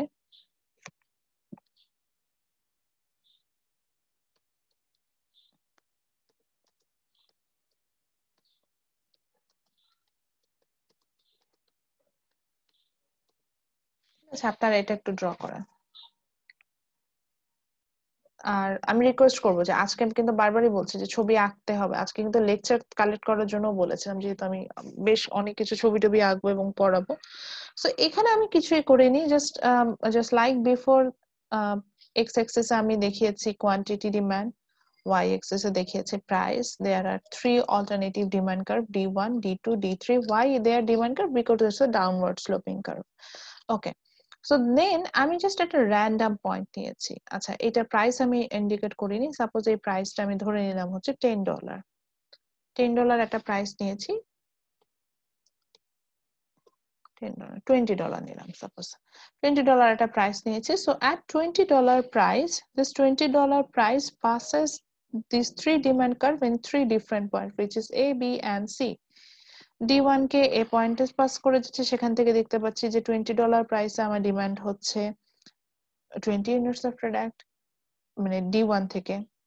সেম থিং $20 প্রাইসে D2 থেকে আমরা পাচ্ছি ডিমান্ড হচ্ছে 60 units, and from C point মানে D3 থেকে পাচ্ছি যে এটা ডিমান্ড হচ্ছে 80 ইউনিটস। সো একদম সিম্পলি আমি যদি D1 থেকে D3 তে মুভ করি, তাহলে এট দ্য সেম প্রাইস, একটু চিন্তা করি, D1 থেকে D2 বা D3 তে যদি মুভ করে এট দ্য সেম প্রাইস, আমার কি কোয়ান্টিটি ডিমান্ড ইনক্রিজ করছে না? মানে ডিমান্ডটা বাড়ছে না? আবার বলছি, আমি জাস্ট যখন রাইট ওয়ার্ডে যাচ্ছি, ডান সাইডে যাচ্ছি, D1 থেকে D2 তে যাই বা D2 থেকে D3 তে যাই, সেম প্রাইসে কি আমার ডিমান্ড বাড়ছে না? মানে আমি দেখতে পাচ্ছি না যে ডিমান্ডটা ইয়েস বেশি ম্যাম। কিনছি? ঠিক, যেহেতু অল্টারনেটিভ আছে, মানে অর্থাৎ আমি যেটা বোঝাতে যাচ্ছিলাম যে যখনই আমি লেফট সাইডে যাচ্ছি, মানে কোনোভাবে D1 থেকে D2 তেও যেতে পারি, অথবা হচ্ছে গিয়ে D2 থেকে D3 তেও যেতে পারি, অথবা হচ্ছে গিয়ে D1 থেকে সরাসরি আমি D3 তে চলে যেতে পারি। যেভাবেই যাই না কেন, সেক্ষেত্রে আমরা দেখতে পাচ্ছি না যে আমাদের ডিমান্ডটা হচ্ছে গিয়ে মানে মানে সেম প্রাইসটা কিন্তু চেঞ্জ হয়নি, প্রাইস $20 আছে, বাট ডিমান্ডটা বাড়ছে। সো ইয়েস, আমরা যখনই হচ্ছে কি মানে আমাদের যদি প্রাইস না চেঞ্জ হয়, এন্ড দেন আমরা যদি রাইট ওয়ার্ডে যে ডান সাইডে যদি যেতে থাকি, তাহলে আমরা দেখব যে এখানে হচ্ছে কি ডিমান্ডটা বাড়ে, ইনক্রিজ করে। ঠিক আছে, সো যখনই, যে কালারটা তো দেখতে পাবেন না, একটু ডিফারেন্ট কালার নেই। সো যখনই আমি রাইট ওয়ার্ডে যাচ্ছি, তখনই আমরা দেখতে পাচ্ছি যে আমার ডিমান্ডটা কিন্তু ইনক্রিজ করছে। এবার আসি একটু উল্টা আসি, আমি এবার হচ্ছে গিয়ে সাপোজ D1 থেকে যদি D3 থেকে যদি D2 তে আসি, বা D2 থেকে যদি D1 এ আসি, আর উল্টো D3 থেকে আমি D1 A Aslam. At the same price আমরা কি দেখতে পাচ্ছি? At the same price we can find out that is আমার $20 যখন আমার প্রাইস ছিল, D1 থেকে আমি D2 তে চলে গেলাম। দ্যাট 80 থেকে 60 ইউনিট আমার ডিমান্ড কমে যাচ্ছে না, বা 60 থেকে 20 ইউনিটসে চলে যাচ্ছে, আরো ডিমান্ড কমে যাচ্ছে না। which means আমি যখনই লেফটওয়ার্ড বাম সাইডে যখন যাচ্ছি তখন আমার এখানে কি হচ্ছে, সেম প্রাইসে কিন্তু ডিমান্ডটা ডিক্রিজ করছে, ডিমান্ডটা কিন্তু ডিক্রিজ করছে। এই যে এই বিষয়টা, অর্থাৎ এই যে ডান দিকে যাচ্ছি একই মানে একই প্রাইস, কিন্তু ডিমান্ড কার্ভটা যখন ডান সাইডে যাচ্ছে আমরা দেখতে পাচ্ছি যে ডিমান্ড বাড়ছে। আবার যখন ডিমান্ড কার্ভ আমি একই প্রাইসে আমি যখন লেফট সাইডে যাচ্ছি আমরা দেখতে পাচ্ছি সেম প্রাইসে আমার ডিমান্ডটা কমছে। এই যে শিফট করছে, ডিমান্ড কার্ভটা পুরোটা শিফট, অল্টারনেটিভ চেঞ্জ হয়ে চলে যাচ্ছে মানে লেফট সাইড থেকে রাইট সাইডে। এই যে শিফটটা হচ্ছে, শিফট গুলো কেন হচ্ছে এটাই আমরা দেখবো। এখন তো আপনার কথা হতে পারে যে ম্যাডাম প্রাইস বাড়লেই না শিফট, প্রাইস বাড়লে তো আমার ডিমান্ড বাড়ার কথা না, প্রাইস বাড়লে তো ডিমান্ড আমার কমে যাওয়ার কথা, বা প্রাইস কমলে আমার ডিমান্ড বাড়ার কথা। কিন্তু এখানে তো প্রাইসের কিছুই হয় না, প্রাইসটা কিন্তু কনস্ট্যান্ট আছে, তারপর আমার ডিমান্ড বাড়ছে কমছে, এরকম কি কখনো হতে পারে কিনা? হ্যাঁ, এটার জন্য আমরা রিজন গুলো দেখবো। সো রিজন গুলো যাওয়ার আগে একদম সিম্পল রিজনটা দিয়ে প্রথমে স্টার্ট করি। আচ্ছা, ছবি তো আঁকা হয়ে গেছে সবার। সো আমি জাস্ট একটু দেখিয়ে রাখি যাতে আমার ইয়াটা না চলে যায়। তো এই সিম্পল রিজন গুলো যদি আপনারা দেখেন, এই রিজন গুলোর মধ্যে আছে হচ্ছে গিয়ে ইনকাম পাবো আমরা, দেন হচ্ছে প্রাইস অ্যান্ড কোয়ান্টিটি, মানে price of the related product আমরা সেটাও পাবো, দেন হচ্ছে টেস্ট এন্ড ফ্যাশন পাবো, এক্সপেকটেশন পাবো, অনেকগুলো পয়েন্ট আছে যেটার উপর ডিপেন্ড করে আমরা দেখবো যে আমার ডিমান্ড কার্ভটা এবার শিফট হবে। তো এখানেও সেম ছবিটা আছে। তো আমরা চলে যাই যে কি কি কারণে প্রাইস ছাড়া, ওই যে বলেছিলাম যে আদার থিং রিমেইনিং সেম, ওই যে কিছু বিষয়কে আমরা কনস্ট্যান্ট ধরে নিলাম, যেটার কারণে আমাদের যেটা হবে যে আমাদের প্রাইসটা সেম থাকার পর আমার ডিমান্ড বাড়তেও পারে অথবা কমতেও পারে, মানে ডিমান্ডটা বেড়েও যেতে পারে, যে লেফট ওয়ার্ডেও শিফট করতে পারে অথবা রাইট ওয়ার্ডেও শিফট করতে পারে। এই রিজন গুলো এখন আমরা দেখবো। So the first reason is income. তো এভাবেই লিখে রাখেন ইনকাম। ইনকামের নিচে একটা পয়েন্ট দেন, প্রথম হচ্ছে নর্মাল গুড। ইনকাম কি? আপনার যে মান্থলি আর্নিং সেটাই তো। এখন অ্যাকর্ডিং টু ইনকাম, মানে ইনকামের সাথে যদি আপনি রিলেটেড করেন, আপনি প্রাইসের কথা ভুলে যান। এখন চিন্তা করেন সাপোজ কাকে দিয়ে এক্সাম্পল দিব।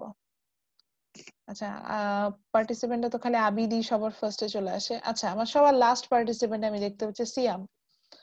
সো সাপোজ সিয়ামের মান্থলি ইনকাম হচ্ছে গিয়ে 10,000 টাকা। এখন সাপোজ 10,000 টাকা। সো ওর যদি 10,000 টাকা ইনকাম হয়, উনি কি করবেন?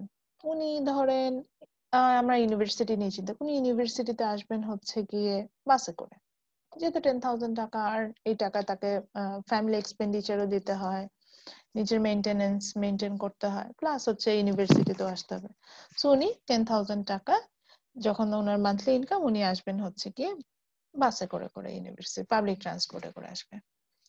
এবার আসে সিএম এর মান্থলি আর্নিং হঠাৎ করে 10,000 থেকে বেড়ে হয়ে গেল হচ্ছে কি 10 লাখ টাকা। সিএম কি এখন বাসে করে আসবে ইউনিভার্সিটি? সিএম আপনি কি আসবেন? বাসে করে আসবেন? উপরে আসবে না স্যার, না ম্যাম, যদি উনি হেলিকপ্টারে করে আসবেন। হেলিকপ্টার না হলেও অ্যাটলিস্ট উনি কি করবে, ধরেন ইয়ামাহার একটা ওই যে বিশাল বাইক আছে না, কি জানি নাম ওইটার, খুব R15 ম্যাম। হ্যাঁ, ওইটা কিনে ফেলবে। R15। আচ্ছা, ওইটা কিনে ম্যাম ফেলবে। 3 লাখ টাকা ইনকাম থাকলে বাইক দিয়ে আসা যাবে? কিনে দেবে একটা। আচ্ছা ঠিক আছে, জানো ইয়াও কিনবে না। প্রথমে হচ্ছে আসতেছে উনি অন্য অন্য জিনিসপত্রের কথাও আসবো, তো আপাতত 10 লাখে থাকি। তো উনি যখন ওনার মান্থলি ইনকাম 10 লাখ হয়ে গেল, উনি চিন্তা করেন ও মাই গড, আমি 10 লাখ টাকা আর্ন করি, আমি কি মানে এরকম বাসে ঝুলে আসতে পারি? বাসে আসতে লাগলে অনেক ধুলো বালি, আমার সোয়েটিং হয়, আমার কষ্ট হয়, মানুষজনের সাথে গায়ে লাগে, আবার করোনার ভয় আছে। তো উনি কি করলো, উনি বিশাল একটা ওই যে ইয়ামাহার এরকম একটা স্পোর্ট বাইক কিনে ফেললো, ওটা করে উনি ইউনিভার্সিটি আসা শুরু করলো। এবার আসি সিয়ামের ইনকাম আরো বেড়ে গেল। আগে তো 10 লাখ ছিল পার মান্থে, এবার বেড়ে সেটা হয়ে গেল হচ্ছে গিয়ে সাপোজ 30 লাখ টাকা।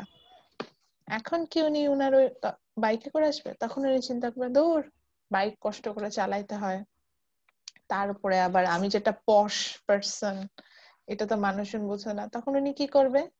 উনি কিন্তু আস্তে করে একটা বিএমডাব্লিউ কিনে নিয়ে চলে আসবে এবং সেটা নিয়ে ইউনিভার্সিটি আসা শুরু করবে।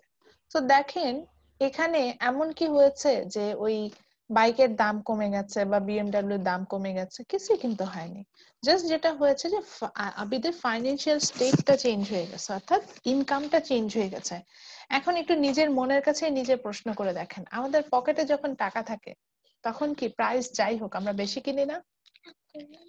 মানে প্রোডাক্ট বেশি কেনার কথা বলছি না, মানে আমরা একটু ডিমান্ড কি বেশি করি না? জি ম্যাম। আবার দেখেন তো পকেটে যখন টাকা না থাকে, এটা কিন্তু আমাদের খুব কমন একটা কথা যে পকেটে টাকা থাকলে কিভাবে কিভাবে জানি খরচ হয়ে যায়। আসলে বেসিক কথা এটা, আমরা বাই নেচার এরকম, আমরা তো রেশনাল পিপল, যে আমাদের কাছে যখনই টাকা থাকে আমরা বেশি বেশি ডিমান্ড করি। আমরা দেখা যায় যে পকেটে টাকা আছে, সিম্পলি আমি যেদিন স্যালারি পাই ওই দিন মনে হয় কি এই মাসেই যাই একবার একটু রেডিসনে খেয়ে আসবো। আবার চিন্তা করি এই যে এই করোনার মধ্যে খালি চিন্তা করছি, ভাল লাগে না, দূরও ভালো লাগে না, কক্সবাজারে চলে যাই, প্লেনে করে কক্সবাজার যাওয়ার দরকার হলে, করোনা হয় ঠিক আছে প্লেনে করে কক্সবাজার ঘুরে আসবো, বিকজ কি তখন পকেটে টাকা থাকে। এই আমি মাস শেষে চিন্তা করি দূর নেক্সট মান্থ থেকে খুবই হিসাব করে চলবো, কোনো উড়াধুরা খরচ করব না। কক্সবাজার তো দূরের কথা, পাশের পাশে সালাদিয়া হোটেলেও যাব না, কোনো খাওয়া দাওয়া করা যাবে না, কোনো বাইরে খরচ করা যাবে না, পকেটের মধ্যে মানে এইরকম টাকা পয়সা সেভ করতে হবে এইসব চিন্তা করি। তো নিজেকেই নিজে প্রশ্ন করেন, মাস শুরুতে যখন আমাদের ইনকাম হাই থাকে আমরা কিন্তু অনেক কিনি, মানে আমাদের ডিমান্ডটা এমনি বাড়ায়, যে প্রাইস কমুক বা না কমুক, অর্থাৎ আমাদের ডিমান্ড কার্ভ এমনি তখন এরকম আপওয়ার্ডে শিফট করে যাবে, D1 থেকে এমনি D2 D3 তে চলে যাবে। কিন্তু সেই আপনি মাসের শেষে যখন ইনকাম শর্ট করে ফল করে তখন কিন্তু আমরা কিনি না, আমরা খুব মিতব্যয়ী হয়ে যাই। সো যদি আপনি প্রাইসটাকে কনসিডার না করে ইনকামের সাথে কনসিডার করেন, সো একদম সিম্পল থিং, ইকোনমিক্সে ইনকামকে দেখায় হচ্ছে ওয়াই দিয়ে, ক্যাপিটাল ওয়াই যেটা আছে এটা দিয়ে আমরা ইনকামটাকে ডিনোট করি। সো ইকোনমিক্সে যেটা বলে যে নর্মালি যেটা হয় যে ইনকাম যদি বাড়ে, ডি দিয়ে তো জানেন আমরা ডিমান্ডও বাড়ে, আবার যদি ইনকাম কমে তাহলে আমার ডিমান্ডও কমে যায়। তো এটা কি নর্মালি হওয়ার কথা না স্যার? আমি যেটা বলছি সিয়াম, যাতে ইনকাম বাড়লে তার ডিমান্ড বাড়ার কথা না? জি ম্যাম। আবার ইনকাম কমলে ডিমান্ড কমে যাওয়ার কথা না? এটাই তো হওয়ার কথা। জি ম্যাম। প্রাইস যাই হোক না কারণ ইনকাম বাড়লে আপনি বেশি বেশি কিনবেন, জি তাই প্রাইস হোক। কমলে আর ইনকাম বাড়লে আপনি ইনকাম কমে গেলে আপনি কম কম কিনবেন। So এটাই যেহেতু নর্মাল হওয়ার কথা, so yes, according to income, goods are two types. One is normal good, another one is inferior good. এই যে নর্মাল গুড যেটা বলা, নামই বলে দিচ্ছে আমি নর্মাল, মানে হচ্ছে ইনকাম বাড়লে আমাকে তোমরা বেশি কিনবা, ইনকাম কমলে আমাকে তোমরা কম কিনবা। সো আপনারা এটাকে নোটটা এইভাবেই করবেন, ইনকামটা লিখবেন, ইনকাম লেখার পরে জাস্ট নিচে একটা বুলেট পয়েন্টে নর্মাল গুড রেখে এই যে আমি এখন যে পয়েন্টটা লিখলাম, income up demand up, income down demand down, এইভাবে লিখে রাখবেন, তাহলে মনে থাকবে। এটার একটা এক্সাম্পল আমি দিই, এক্সাম্পল হিসেবে এক্সাম্পলও লিখেন। এক্সাম্পল হচ্ছে ডিমান্ড ফর লাক্সারি প্রোডাক্ট, শব্দ করো না, ডিমান্ড ফর লাক্সারি প্রোডাক্ট, ঠিক আছে? লাক্সারি প্রোডাক্টের ডিমান্ড গুলোকে আমরা নর্মাল গুডের মধ্যে নিয়ে আসি কিভাবে দেখেন। যেমন ধরেন সিএম কে দিয়ে বলি, সিএম এর যখন 30 লাখ টাকা ইনকাম তখন সে প্যারিস থেকে লিমিটেড মানে যে ভার্সনের যে পারফিউম ধরেন ডিওর মেক করছে সেগুলো কিনে এনে পারফিউম ইউজ করবে। এই সিএম এর ইনকাম 30 লাখ থেকে কমে চট করে 1 লাখ হয়ে গেল, তখন চিন্তা করে দূর প্যারিসের পারফিউম আর বসুন্ধরা সিটি থেকে যে পারফিউম কিনতে যে পাওয়া যায় একই তো, কেন প্যারিস থেকে আমি পারফিউম কিনে নিয়ে আসবো। উনি কিন্তু আর তখন ওই আর ইম্পোর্টেড পারফিউম কিনতে যাবে না। আবার ঠিক একইভাবে সিএম এর ইনকাম আরো কমে গেল, মান্থলি 10,000 টাকা চলে আসলো, তখন সিএম চিন্তা করে দূর পারফিউমের দরকার নেই, প্রতিদিন লাক্স দিয়ে গোসল করবো, এমনি আমার গায়ে দিয়ে পারফিউমের স্মেল আসতে থাকবে। তো বিষয়টা এটা দেখবেন যে আমরা লাক্সারি প্রোডাক্ট গুলো সাধারণত তখনই কিনি যখন আমাদের ইনকাম বেশি থাকে, মানে নর্মাল গুডস গুলো কিন্তু আমরা তখনই বেশি কিনি যখন আমাদের ইনকাম বেশি থাকে। আরো আসি, যেমন হচ্ছে গিয়ে আপনার ইনকাম বেশি থাকলে আপনি কি করবেন, চালের ক্ষেত্রেই আসি, আমরা তো নর্মাল মিনিকেট চাল খেলেই হয়, মিনিকেট না, ওই যে মোটা চাল আছে যেটা, সেটা খেলেই কিন্তু হয়।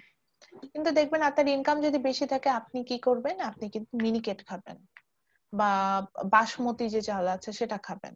আরো একটা ইনকাম বাড়ুক, আপনি যে দেখবেন যে আপনি ওই ইউএসএ ইউকে থেকে যেই চাল ওই ওভেনে দিলেই হচ্ছে গিয়ে চাল হয়ে ভাত হয়ে যাবে, ওটা ওয়াশও করা লাগবে, এই ধরনের চাল কিন্তু কিনতে শুরু করবেন। সো লাক্সারি প্রোডাক্ট গুলো আসলে নর্মাল গুড হয়, যেগুলো হচ্ছে ইনকাম বাড়লে এই ধরনের লাক্সারি প্রোডাক্ট আমরা বেশি কিনি, ইনকাম কমে গেলে আমরা লাক্সারি প্রোডাক্ট কম কিনি। এখন প্রশ্ন হলো তাহলে ম্যাডাম ইনফেরিয়র গুডটা কি? এখন আসি ইনফেরিয়র গুডটা বুঝি। সো ইনফেরিয়র গুডের ক্ষেত্রে যেটা হয় যে সেই ক্ষেত্রে আপনার ইনকাম যখন বাড়ে, মজার ব্যাপার হচ্ছে এটাই মজা, এই ধরনের প্রোডাক্টের ডিমান্ড কমে যায়। আবার যখন ইনকাম কমে যায় তখন এই ধরনের প্রোডাক্টের ডিমান্ড বেড়ে যায়। সো আমাদের মানে এখানে আমরা একটু সারপ্রাইজড হয়ে গেলাম যে এটা কি হওয়া সম্ভব যে ইনকাম বাড়লে আমার ডিমান্ড কমে গেল, আবার ইনকাম কমে গেলে ডিমান্ড বেড়ে? এতক্ষণ তো জেনে আসলাম যে ইনকাম বাড়লে আমি বেশি বেশি কিনবো। হ্যাঁ, এটার কিছু কিছু গুডস এর ক্ষেত্রে এটা কিন্তু হতে থাকে। সেটাকে আমরা হচ্ছে গিয়ে, হ্যাঁ বুঝিনি, নিয়ে আসো। সো এক্ষেত্রে হচ্ছে গিয়ে সিয়ামের এক্সাম্পল দিয়েই বলি। সিয়ামের যখন ওই যে আমি বলছেন যে সিয়াম পাবলিক ট্রান্সপোর্ট করে একটা সময় ইউনিভার্সিটি আসতো, এটি কিন্তু একটা নর্মাল, মানে এটি কিন্তু হওয়া উচিত স্বাভাবিকভাবে। ইউনিভার্সিটি আসার জন্য তো আমাদের এরকম লাক্সারি দেখানোর তো কিছু নেই, ইউনিভার্সিটি আসবো, ক্লাস করবো, চলে যাবো, দ্যাটস ইট। সো ইউনিভার্সিটিতে যখন উনি আসছিলেন, ওই যে উনি পাবলিক ট্রান্সপোর্ট করেছেন, ওটাই কিন্তু ওনার জন্য নর্মাল একটা বিষয় ছিল। এখন দেখেন উনি যখন ইনকাম বেড়ে গেল, অর্থাৎ 10,000 থেকে যে 1 লাখ টাকা তার ইনকাম হয়ে গেল, উনি কিন্তু ওই যে বাস রাইড নেওয়া বন্ধ করে দিল, অথচ বাস রাইডটাই কিন্তু একটা নর্মাল গুড হওয়ার কথা। আরো যখন ওনার ইনকাম বেড়ে গেল, উনি কিন্তু বাস রাইডটা আরো স্টপ করে দিল, উনি উল্টো হচ্ছে গিয়ে আপনার বাইক থেকে সরাসরি গাড়িতে শিফট করে চলে গেল।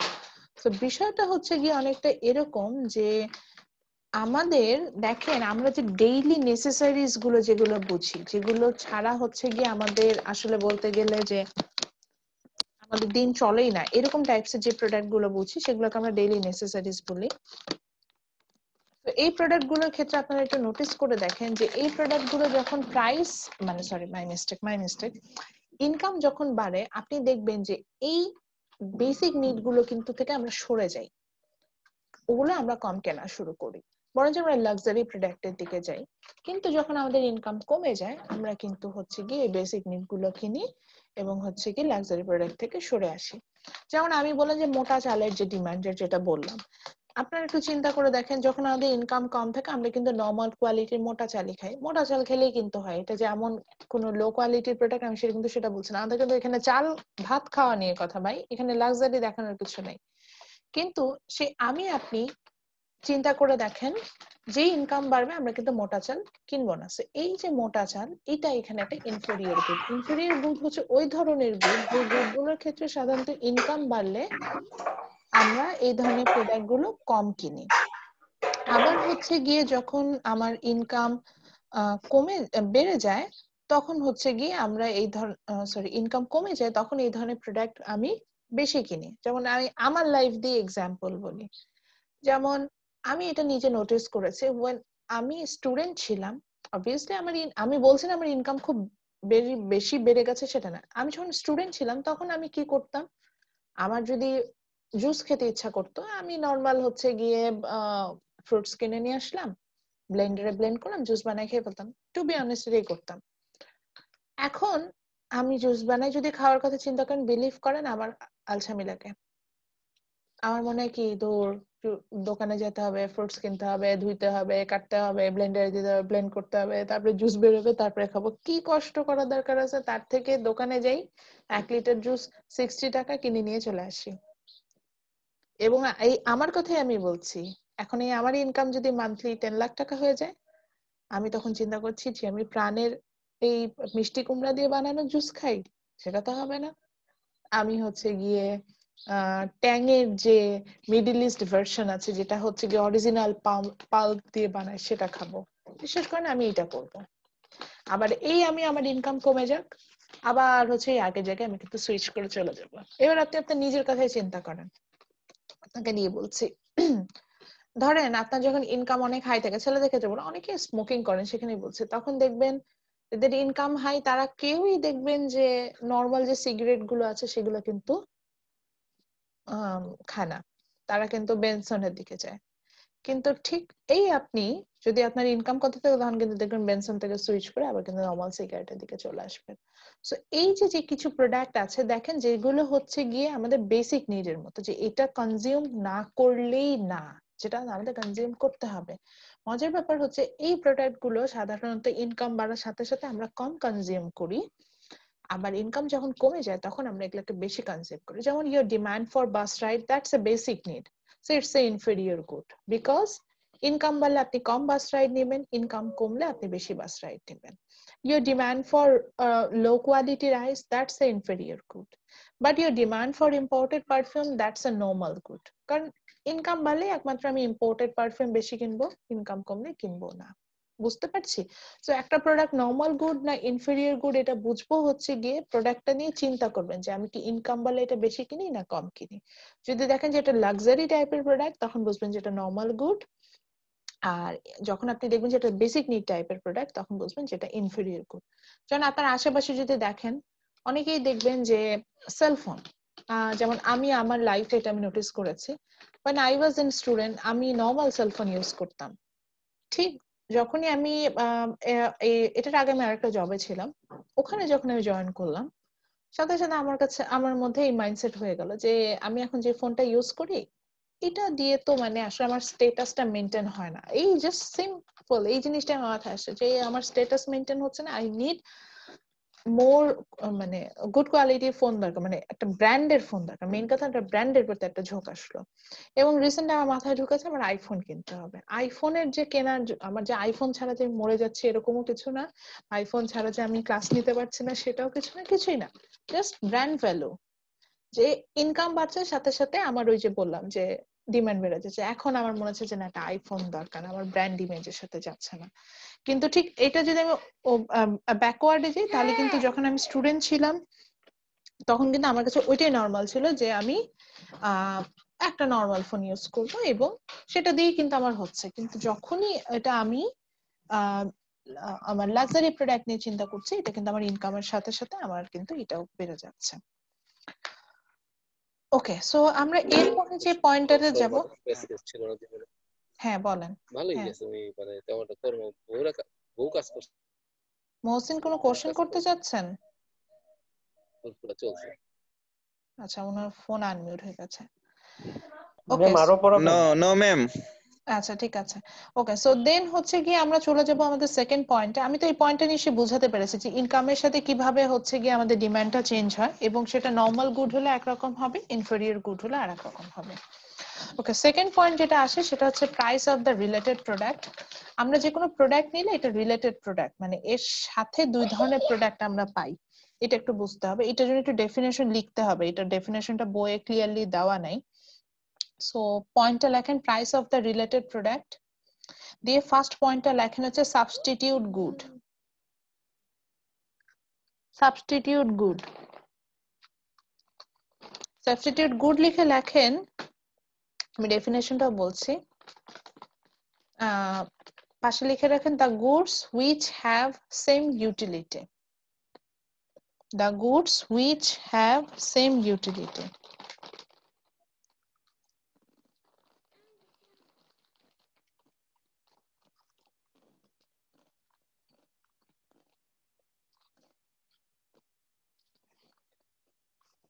আচ্ছা সাবস্টিটিউটের ডেফিনেশন কি বললাম, the goods which have same utility.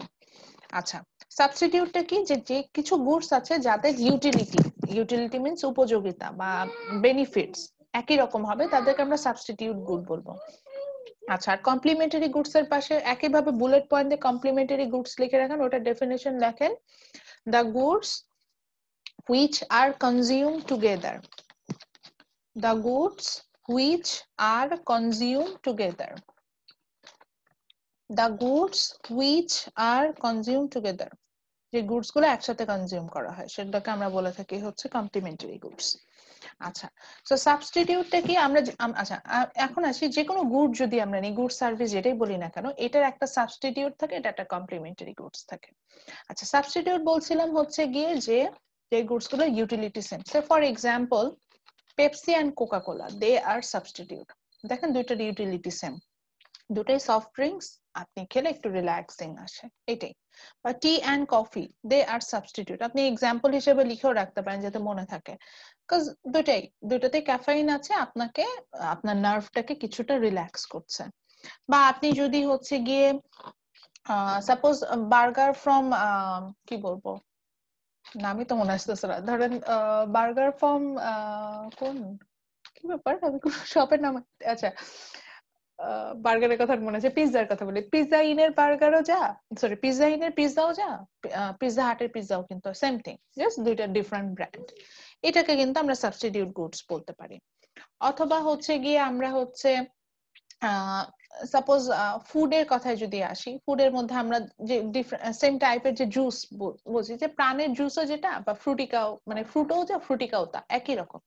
অর্থাৎ কিছু গুডস আপনি খুঁজে পাবেন যারা কিনা ইউটিলিটি সেম বাট ডিফারেন্ট ব্র্যান্ডে থাকে বা ডিফারেন্ট শেপে থাকে, এগুলোকে আমরা সাধারণত সাবস্টিটিউট বলে থাকি। সাবস্টিটিউটের ক্ষেত্রে কি হয়, সাবস্টিটিউটের ক্ষেত্রে যেটা হয়ে যায় যে যদি কোনো কারণে সাবস্টিটিউট গুডের দাম বেড়ে যায়, তখন এটার অল্টারনেটিভ যে প্রোডাক্টটা থাকে, সাবস্টিটিউটের যে অল্টারনেটিভ যে প্রোডাক্টটা থাকে, সেটা ডিমান্ড বেড়ে যাবে।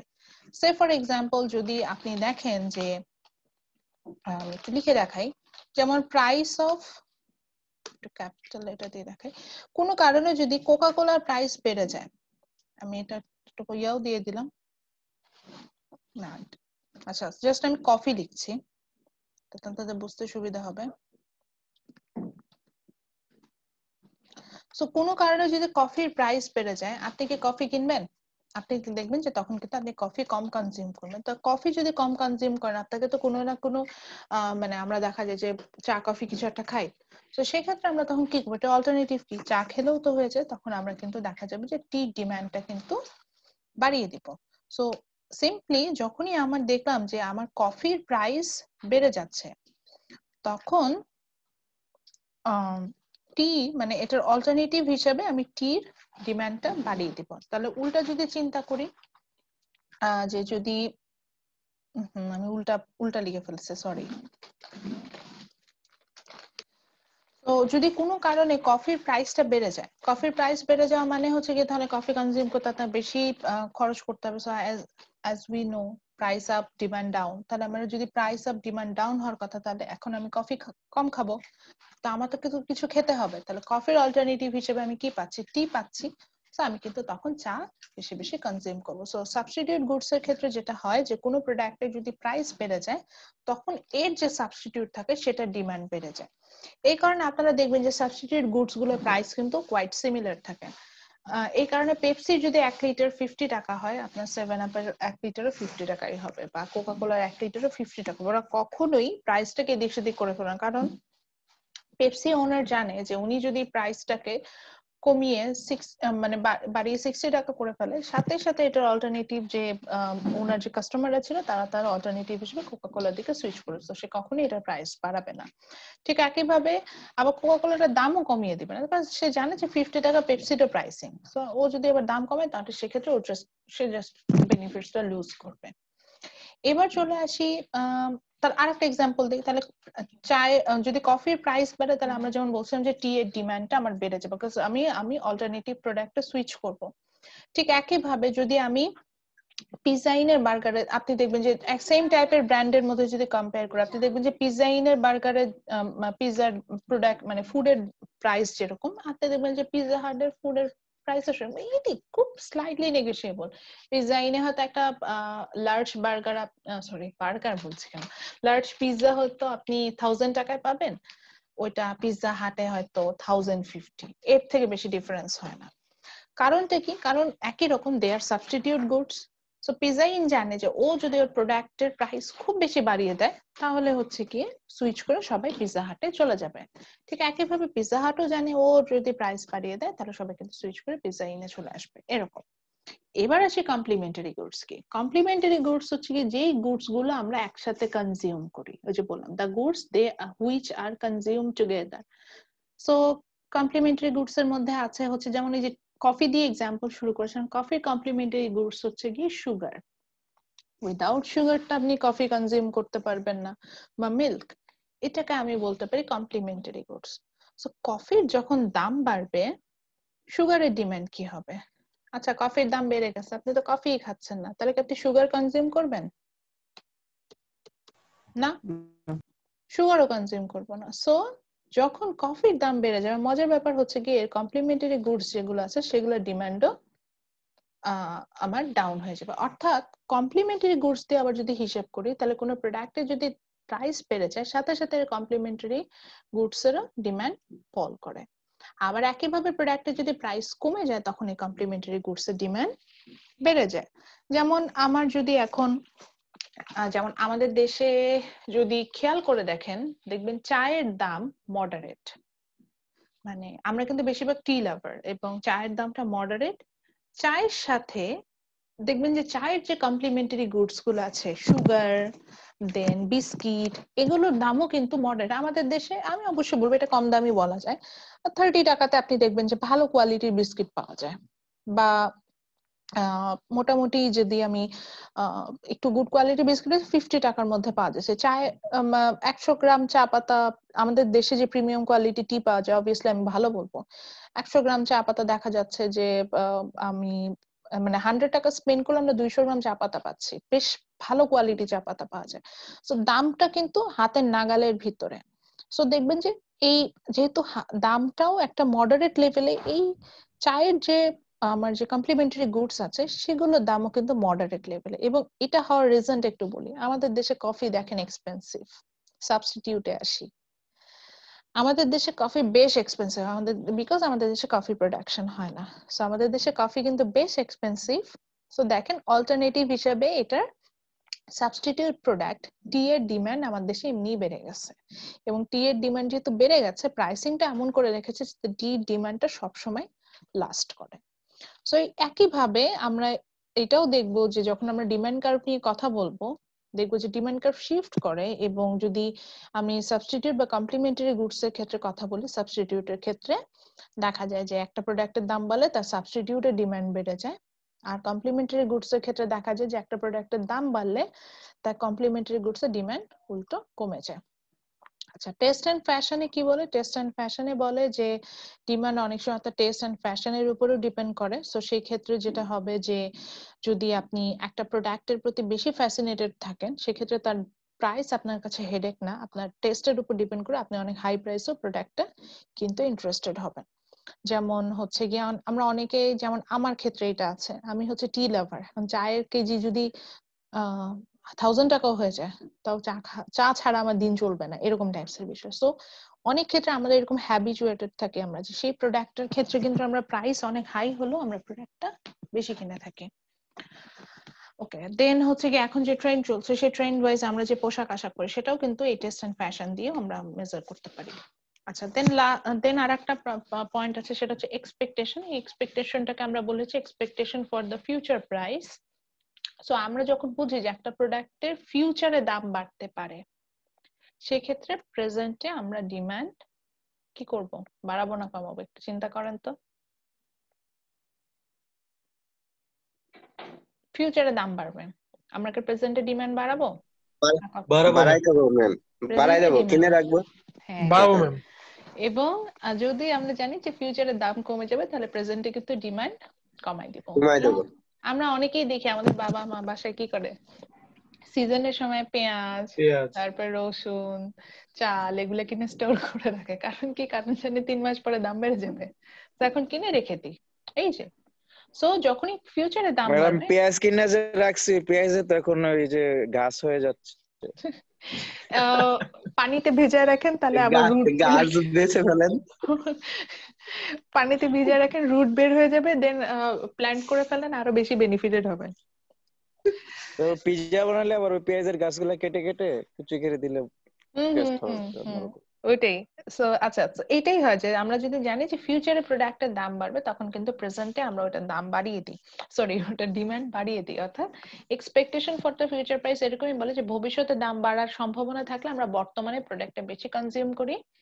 একইভাবে যদি বুঝি যে ভবিষ্যতে দাম কমবে, তাহলে বর্তমানে কম কনজিউম করি। যেমন আমরা এই কারণে সিজনের শুরুতে কখনোই মৌসুমী ফল বেশি একটা কিনি না। এই যে এখন আমরা কেউই ফুলকপি, মানে এখন কিন্তু সবাই ফুলকপি বা মৌসুমী মানে যে ভেজিটেবল গুলো পাওয়া যায় এগুলো কিনো, কারণ আমরা জানি আর কিছুদিন পরে এগুলোর দাম অনেক বেড়ে যাবে। কারণ কুয়াশা পড়া শুরু করবে, তখন আর ফসল হবে না, তখন কিন্তু এগুলোর দাম বাড়বে। তো এখন কিন্তু আমরা যা কনজিউম করার কমে যাবে, কারণ আমাদের এক্সপেকটেশন হচ্ছে ফিউচার প্রাইস বাড়বে। কিন্তু যেটা আমরা জানতে পারি যে না, ফিউচার প্রাইস কমতে পারে, তখন কিন্তু আমরা আবার এই প্রোডাক্ট গুলো কম কিনবো। আচ্ছা, এটাই হচ্ছে ব্যাপার। And the last one is the number of buyers in market. এখন মজার ব্যাপার আসে, এখন যদি মানে বাংলা এত কিছু চিন্তা করে দিতে ডিমান্ডই বের করে যেত, তাহলে তো বাংলাদেশের মার্কেটের এত অরাজকতা থাকতো না। সমস্যা হয়ে গেছে লাস্ট পয়েন্টের কারণে। লাস্ট পয়েন্টে কি বলেছে দেখেন, number of buyers in market. আল্লাহর ওয়াস্তে বাংলাদেশের পপুলেশনটা এতই কম যে আপনি কোনোভাবেই এটাকে কন্ট্রোল করতে পারবেন না। বিষয়টা কি, যত বেশি মার্কেটে যত বেশি কাস্টমার তত বেশি ডিমান্ড, ঠিক কিনা? যত কম কাস্টমার তত কম ডিমান্ড। বেশি কাস্টমার হলে তাদেরকে কন্ট্রোল করা ডিফিকাল্ট, কম কাস্টমার হলে কন্ট্রোল করা ইজি। তো বাংলাদেশে এতই বেশি বায়ার যে এদেরকে কন্ট্রোল করা যায় না, অনেক বেশি ডিমান্ড থাকে। সো এই কারণে আদার্স ফ্যাক্টর গুলো নিয়ে যখন কাজ করতে যাই আমরা, এগুলা নিয়ে কাজ করা খুবই দুরূহ। So simple thing, when the number of buyer in market increases, demand also increases, and number of buyer falls, demand falls, এরকমই একটা বিষয় আসে। সো আমি শেষ করে দিব, নেক্সট ক্লাসে আমরা কি কি পড়বো সেটা নিয়ে, যে নেক্সট আমি আজকে সেটা পুরোটা শেষ করতে চাচ্ছিলাম, শেষ করতে পারলাম না, একটু সময় নিয়ে শেষ করলাম। সাপ্লাই বেশ অনেকটুকু পয়েন্ট আছে। সো আমরা নেক্সট ক্লাসে সাপ্লাইটাও পড়বো, সাপ্লাই কার্ভটা সম্পর্কে আইডিয়া নিব, একইভাবে সাপ্লাই কার্ভটা আসবে। দেন এটার ব্যালেন্সিং ল অফ সাপ্লাই, একইভাবে সাপ্লাইয়ের জন্য কিছু শিফটের রিজন খুঁজে পাবো। দেন আমরা ইকুইলিব্রিয়ামে চলে যাব। এখান দিয়ে শেষ করব। শেষ করার আগে আমি একটু অ্যাটেন্ডেন্সটা নিয়ে নিই। অ্যাটেন্ডেন্স নিতে নিতে কারো যদি কোনো কোশ্চেন থাকে আমাকে করতে পারেন। আচ্ছা, আমি আগে সিটি ক্যাম্পাসের অ্যাটেন্ডেন্সটা নিচ্ছি। A S M Shariful Alam. Yes ma'am. Marisha Khan. Present ma'am. Eva Sultana. Eva Sultana. Mohammad Khadimul Islam. Yes ma'am.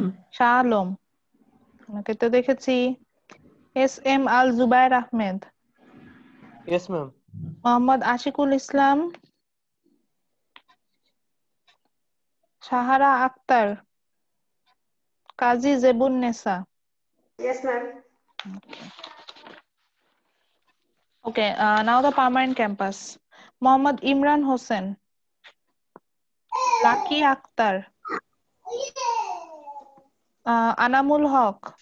Yes, ma'am. Sajib Chandra Das. Sajib Chandra Das. Mohammad Arif.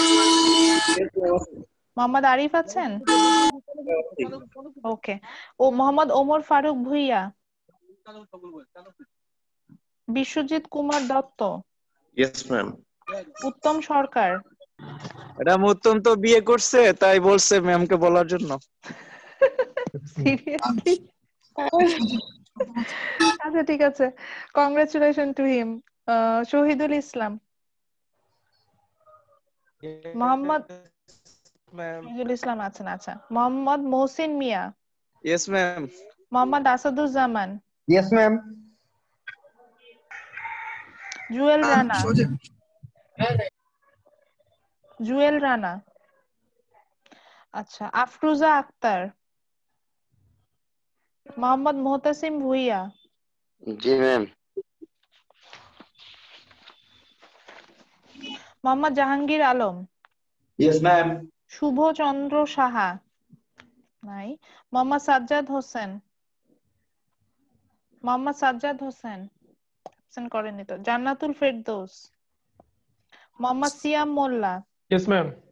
Mohammad Shakikur Rahman. Yes, ma'am. Mohammad Abidul Islam. Present ma'am. Mohammad Anik Mia. আচ্ছা, কারোর অ্যাটেন্ডেন্স মিস হয়েছে? অনিক আছেন? কারোর অ্যাটেন্ডেন্স মিস হয়েছে না এরকম আইডি সজীব চন্দ্র দাস। আচ্ছা হ্যাঁ, আচ্ছা ম্যাম আমি সিটি ক্যাম্পাস। হ্যাঁ সজীব আর ইমরান লাইনে আছে কিন্তু অ্যাটেন্ডেন্স তো দিচ্ছে না দেখি। আচ্ছা ঠিক আছে, আমি সিটি ক্যাম্পাস থেকে কে কে মিস করেছেন বলেন। ম্যাম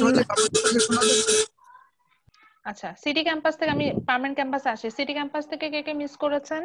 ম্যাম আমি মিস করছি ম্যাম 203 5002 সাহারা আক্তার। নাম বললেই হতো। জি ম্যাম। আচ্ছা, ইভা সুলতানা আছেন সিটি ক্যাম্পাস থেকে? আচ্ছা ঠিক আছে, এবার আসেন পার্মানেন্ট ক্যাম্পাসে কে কে মিস করেছেন? ম্যাম সজীব চন্দ্র দাস।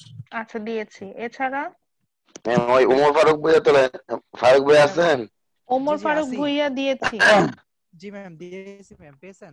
হ্যাঁ ওমর ফারুক ভুইয়া দিয়েছি। আর কেউ মিসিং আছেন? ম্যাম ইমরান হোসেনটা কি দিয়েছেন? ইমরান হোসেন না। ওকে, আর কেউ মিসিং আছেন? লাকি আক্তার।